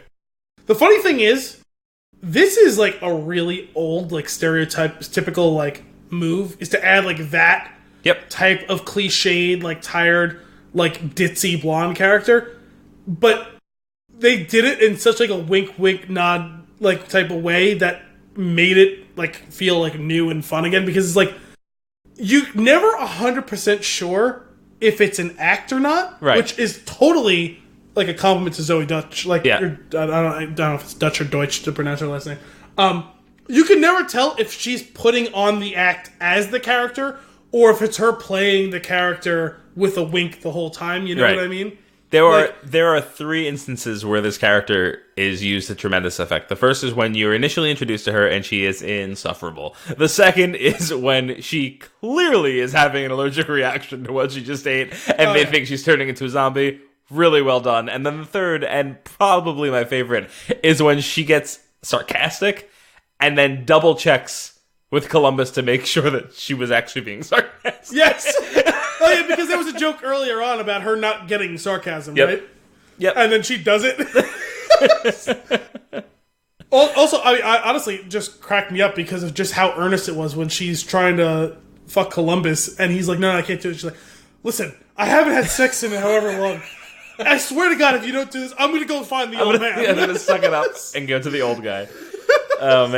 Just playing into Tallahassee's age was... those jokes were, they were cheap and easy, but they were funny and they landed. And I think it had a lot to do with the delivery. So many of them are cheap and easy, but sometimes the simple, easy thing is the right thing to do. And if you do it while properly executed, if it's not sloppy, if it's a tight execution, then that works. Like Rule 34, enjoy the little things. Great execution. Again, another kind of cliche thing is, Tallahassee doing the over-the-top helicopter parent dad thing, especially it always comes off even more earnest when it's the one who initially is repulsed by the idea who then becomes over the top on that whole thing, and his whole freak out at the whole hippie boyfriend thing could have been a tired played out thing, but the way that Woody Harrelson did it just cracks me up because he turns it up to fucking 11. You know what I mean? He's so funny in this. I mean, let's just be honest. He's so funny in everything. That's true. That's comedic. You know what I watched recently? Rewatched. I hadn't seen it two total times in my life. Kingpin. Friends with Benefits. Totally forgot he was in the movie. Friends with Benefits. It was. You remember there was the 2 movies that came out at the same time, basically. Friends with Benefits and No Strings Attached, about fuck buddies, essentially. Mila Kunis and Justin Timberlake? Yes, that one. The better one. And he plays a guy who works at GQ where Justin Timberlake had gotten hired. I don't know if he was the sports editor or something like that. And he's as gay as the day is long. And listen, the movie came out almost 10 years ago. Some of the jokes don't age well. Okay, I remember this. But the way he just totally leans into it cracks me up. Just him reveling in being able to say the word cock as many times as he says it cracks me up, honestly. There's one of them, the one line that cracked me up was, he says something, but you wouldn't get it because he was talking about being in love with a woman where he goes, I love women. Women are incredible. I wish I could be with women, except, I like cock. And he just the way he delivers it is just so matter of fact. Matter of fact, yeah. You know what? Touche. Whenever he chooses to be funny, he does it effortlessly. I don't know why he would ever do anything that wasn't comedy, I guess, other than just to spice things up. He's going to be in a fucking war movie that's coming out in a week. Yeah. I can't believe it. He was good in Star Wars for his part. He was tremendous in 3 Billboards. And that wasn't I mean, there was a couple of, dark humorous... Yeah, he had a couple of good ones. Fucking Suicide Note, but, other than that, I don't know why he would do anything other than comedy because he's so damn good at it. But you know what? He's just pretty much damn good at everything. He would be... every once in a while I'd do that thing where I just kind of think, you think about, if I was going to create this sports team, or if I was going to make this movie, I think of, when we've talked about the Vince Gilligan theory on using comedic actors in dramatic roles, every once in a while when I'm watching something, I think, I put them through the test, would that person do well in that type of thing? He would be one of the first people I would choose in a dramatic role of comedic actors. You know what I mean? Yeah, for sure. No, I hear you on that one. That was a weird tangent, but I feel like it enriched the experience. I agree. One of the things I really liked about this, the callbacks were great. There was a number of them, a number of very obvious ones, and then a number of subtle ones where it doesn't matter if it's a callback or not, but if you recognize that it makes it that much more funny.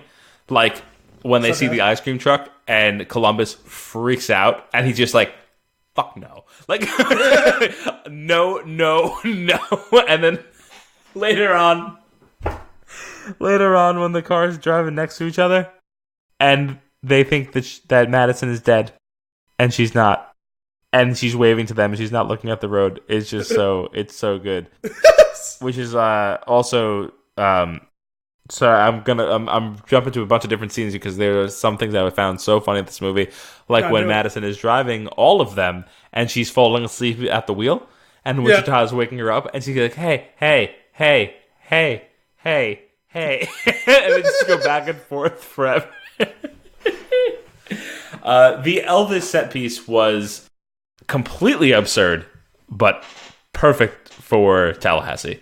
Which one? The actual... Just going to Graceland and freaking out, and then the follow-up with that like Elvis museum, basically, that Nevada's at.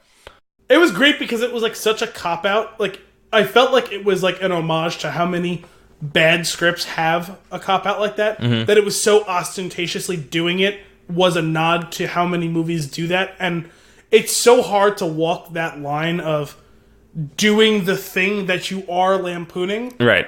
And I think they nailed it. I agree. Maybe that mileage, maybe other people don't have the same mileage I did, but I liked that thing where it's like, oh, like the confusion. You know what it reminds me of is, you might remember this because I know you're not a big Family Guy guy, but it was from one of the earlier seasons, so I don't know if maybe you would have seen more of the episodes. The one where they did the 2-part episode where Stewie kills Lois, and then Lois comes back from the dead to ultimately kill Stewie, and it all ended up being a simulation. Yep. And Stewie's talking about all the things because he becomes like basically like president of the world or whatever. He talks about all the things he hates, and one of the things he hated was in, I forget which movie it was, where it was something to do with outer space, and they built this special rocket that could go to space and do the thing they wanted to do, and then someone blows it up, and then someone else on the other side of the world conveniently had made the exact same rocket to do the exact same thing. And he's like, no, you don't get to do that. It's bullshit. This is that thing that they're making fun of, essentially, by doing the thing, and it can fall flat so easily. I think that they nailed it. Yeah, I agree. They really did. I love the love that Tallahassee has for the Beast, and then just everything that goes wrong with it, and leading him into the minivan just over and over again. It's almost like they're just, like the movie is playing a sick joke on the character that he's become, and I can't believe I'm saying it's the goddamn minivan. Can you? And then when he gives him the keys. He gives Tallahassee gives Columbus the keys. I can't do it again. And he kicks the mirror, and this time of all the times that he kicked the mirror, this time it breaks. And Wichita's like, what the hell? And she's like, you happy? And he goes, kind of. Yeah, because it did it like 3 times, right? Yeah, and it just folds in. But this time it broke. It was beautiful. It was so well done. Also, after all of that, him getting so excited to jump in the monster truck and then immediately tipping it over. Yeah, that was sad. Bringing the monster truck back when they're in Babylon, what was it, Babylonia? I forget. Sorry, I saw the movie a couple weeks ago. Whatever it was. I think it was Babylon. But bringing the monster truck back in there, and like, because it was like, how are they, like, what are they going to do now? Because part of me actually thought, like, are they gonna go the full? Are they gonna kill them all? Like, is that just? They couldn't yeah, it would be too much. Like, it would, even if they're not playing. Although, you know what, I do like the idea of them continuing to make these once every 10 years. Like, just make it a thing that as long as they're all physically able, that would be. We're not getting a sequel in 2 or 3 years. If you guys can all reconvene in 10 years, do it again. And just keep doing that until, like, Woody Harrelson's 85 years old, and then finally kill him off. You know what I mean? Like, right. Yeah, that would be pretty solid. Bringing I like that the monster truck was simply there in that scene so that they could do this one bit at the end. That was the only reason the monster truck exists, and it was 100%. It was worth it because having them all in there, and then Columbus freaking out that he's going to throw up while they're in. Just crack the window. Just crack the window a little bit, and then eventually it tipping over. Now the other thing, again, set up early on. Just for a payoff way later in the movie. What was it? The Great Bull Run? What was it? What Indian family was it that he mentioned? Oh yeah, it was was it like the Lakota or like the Sioux, like Indians or whatever? Yeah, that had Like the Buffalo Run or whatever. Yeah. and when it dawns on you that that's what's happening, you go, but then there was a moment where I was like, oh no, and I thought he was going to jump off, and I thought that was going to be it. I did legitimately for a minute there think he was going to sacrifice himself. Yeah, and then it turned into just this comedy half hour of him swinging back and forth, about to get eaten, but then not getting eaten, and then them kind of just standing there and not doing enough to get him back. Yes. Like they weren't... It's one of those, so how do we do this right now? Well, he doesn't have the time for you guys to, like, logic it out. He's just hanging from the hook, and his hands are slipping. Well, especially because, like, it looks like he's going to do the sacrifice, and then it's like, no, he's hanging from the thing. After all of that, he can't die now. Yeah, it's like that scene from Super Mario. From what? Super Mario? As much as I like to make fun of that movie, I don't remember it very well. I guess you're just going to have to watch it again. It's been easily... I've seen the movie 2 or 3 times, but it's been easily 20 years since I've seen the movie. Seen that movie easily a dozen times. Wow. No, in the 90s, I saw the movie 2 or 3 times as a kid. Mm-hmm. And it's been 20 years since I've seen the movie. Yeah, okay. That's fair. A lot of fun. What about that ridiculous character in Babylon that it constantly brings up orgies? The orgies? Guys, no orgies. And then continually is pushing for the orgies. He is casted as Civil War bearded guy. Was that his name? That's his casted name. Oh, nice. I had no idea. Which is fantastic. Well, the thing is, I kept waiting for the hippie guy to be, like, nefarious. And ultimately he wasn't. He was just kind of, like, an innocent ne'er-do-well. But, like, I kept waiting for the turn where it was going to turn out like he... Like, I assumed it was going to turn into, like, a dark... Oh, yeah, 100%. Human trafficking thing or something Definitely. like that. I was with you. And no, he's just a fucking idiot. Yeah. Which somehow makes it worse.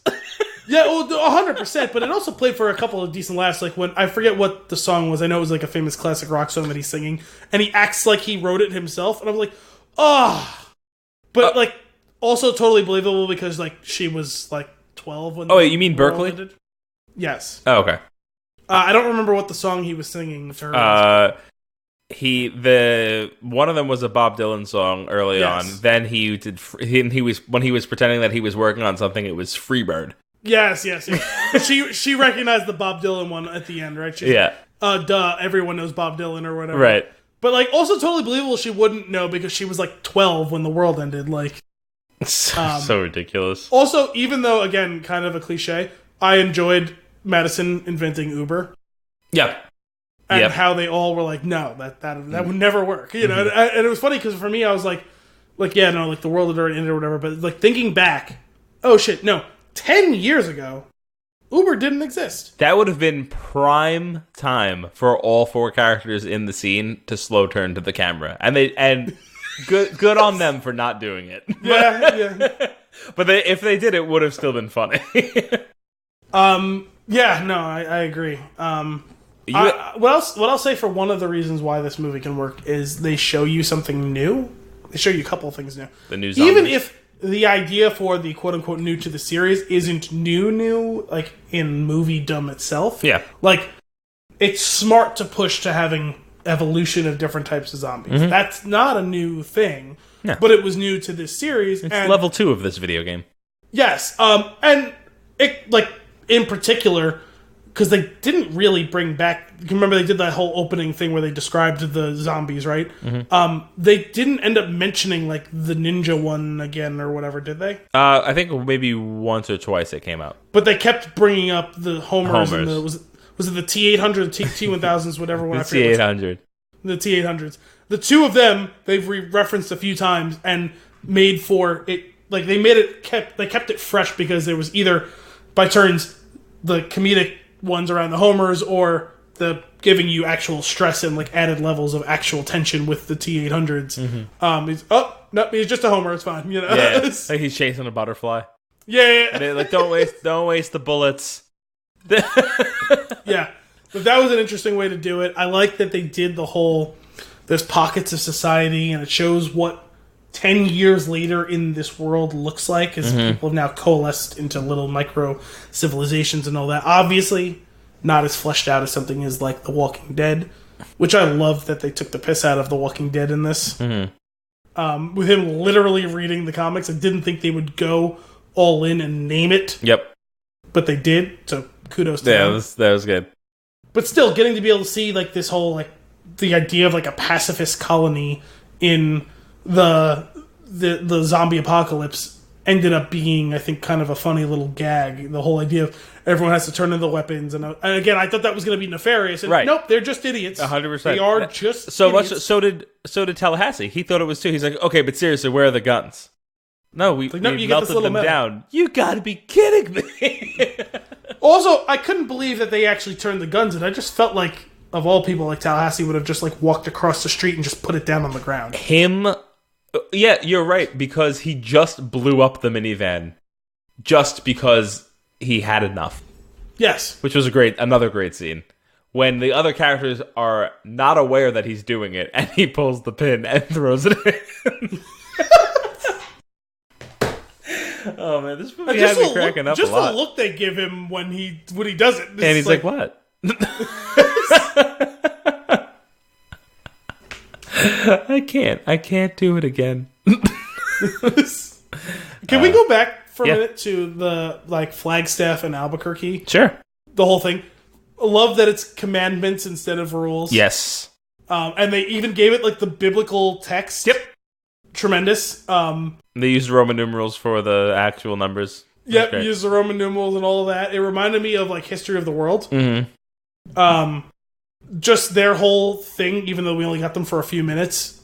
Not just that each of them mirrored the characters, but they mirrored like a more wholesome version of the relationship that somehow, even though both of them were bigger dicks, they had a much actual closer relationship with each other. Like, they genuinely love each other. Right. When Flagstaff comes in wearing Albuquerque's hat.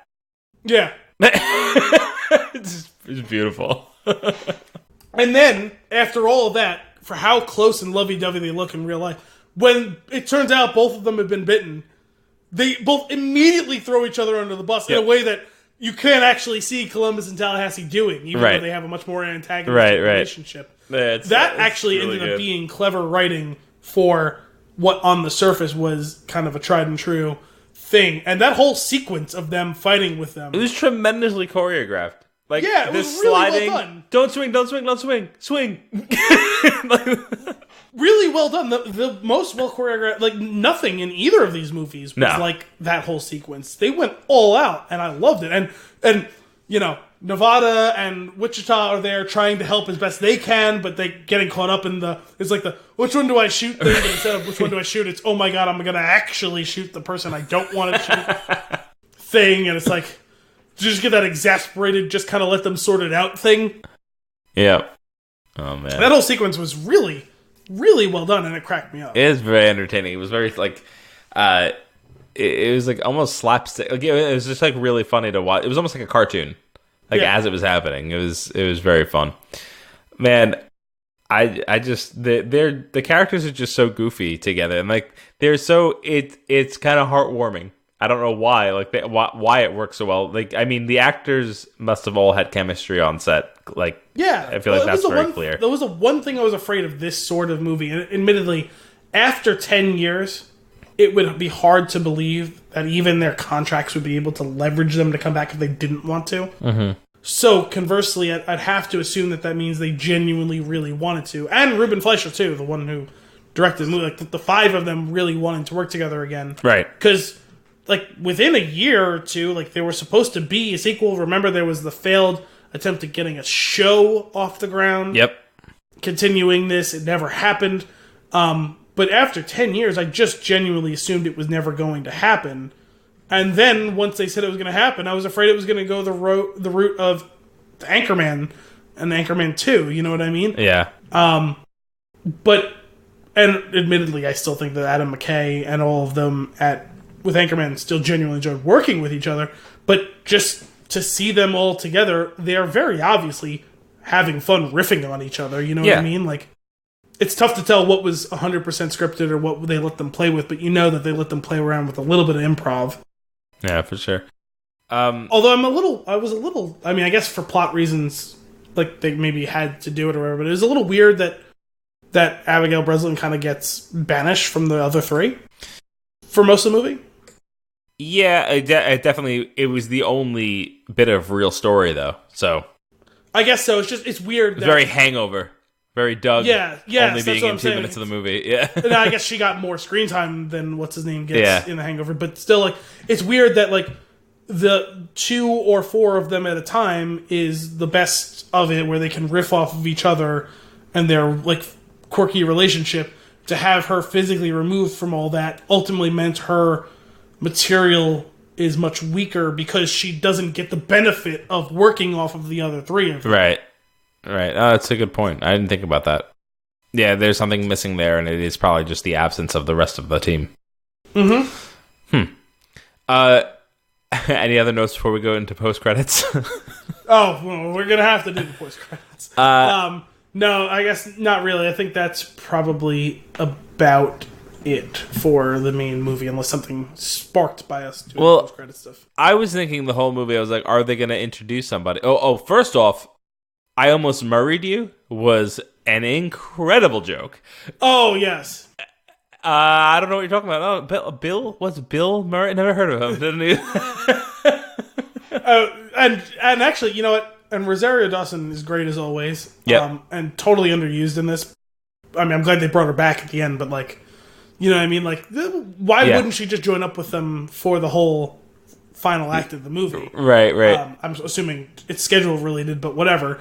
But yeah, all of a sudden she just turns on a dime. It's just like 100% dead earnest. Like, oh no, I'm gonna kill whoever the fuck kills me. Jesus Christ, that was totally believable. Like, I feel like Rosario Dawson was personally wronged by the death of Bill Murray. Right. So them doing that, I was like, oh, like, are they gonna do another cameo, some cool character that we have no idea is gonna be in the movie, or were we gonna find out somehow that Bill Murray survived, or he just comes back as a zombie or something silly? Bringing him post credits as the zombie outbreak is happening is hysterical. Like, the concept is just, because it was just like, you know what we're gonna do? Let's bring you back and let's just have fun. Let's do a bunch of Garfield jokes at your expense. Right.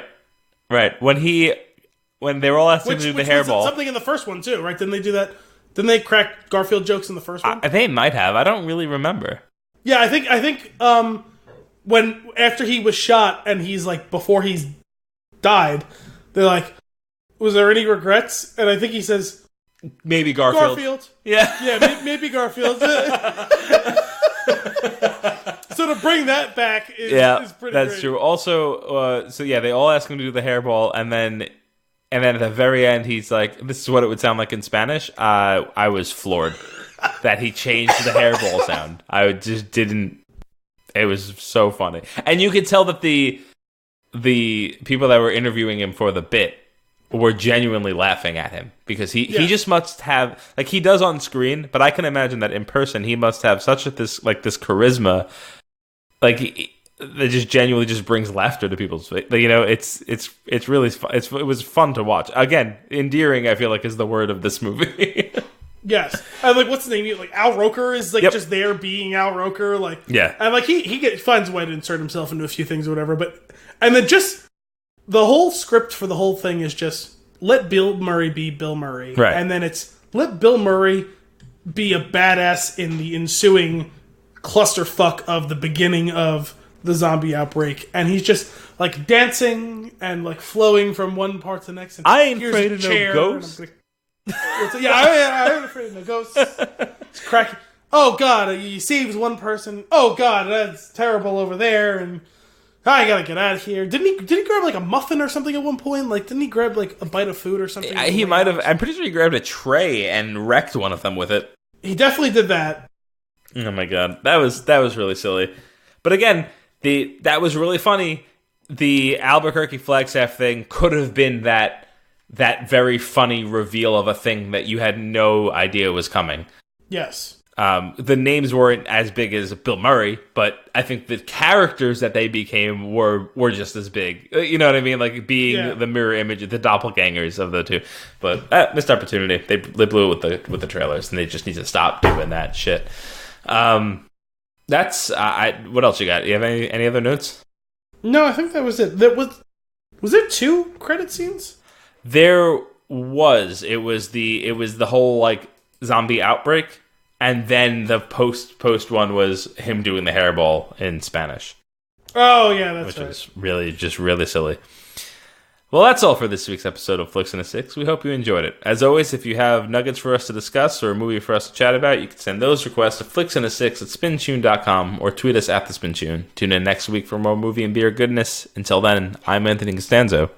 I'm Mal Bielsi. Thanks for coming out.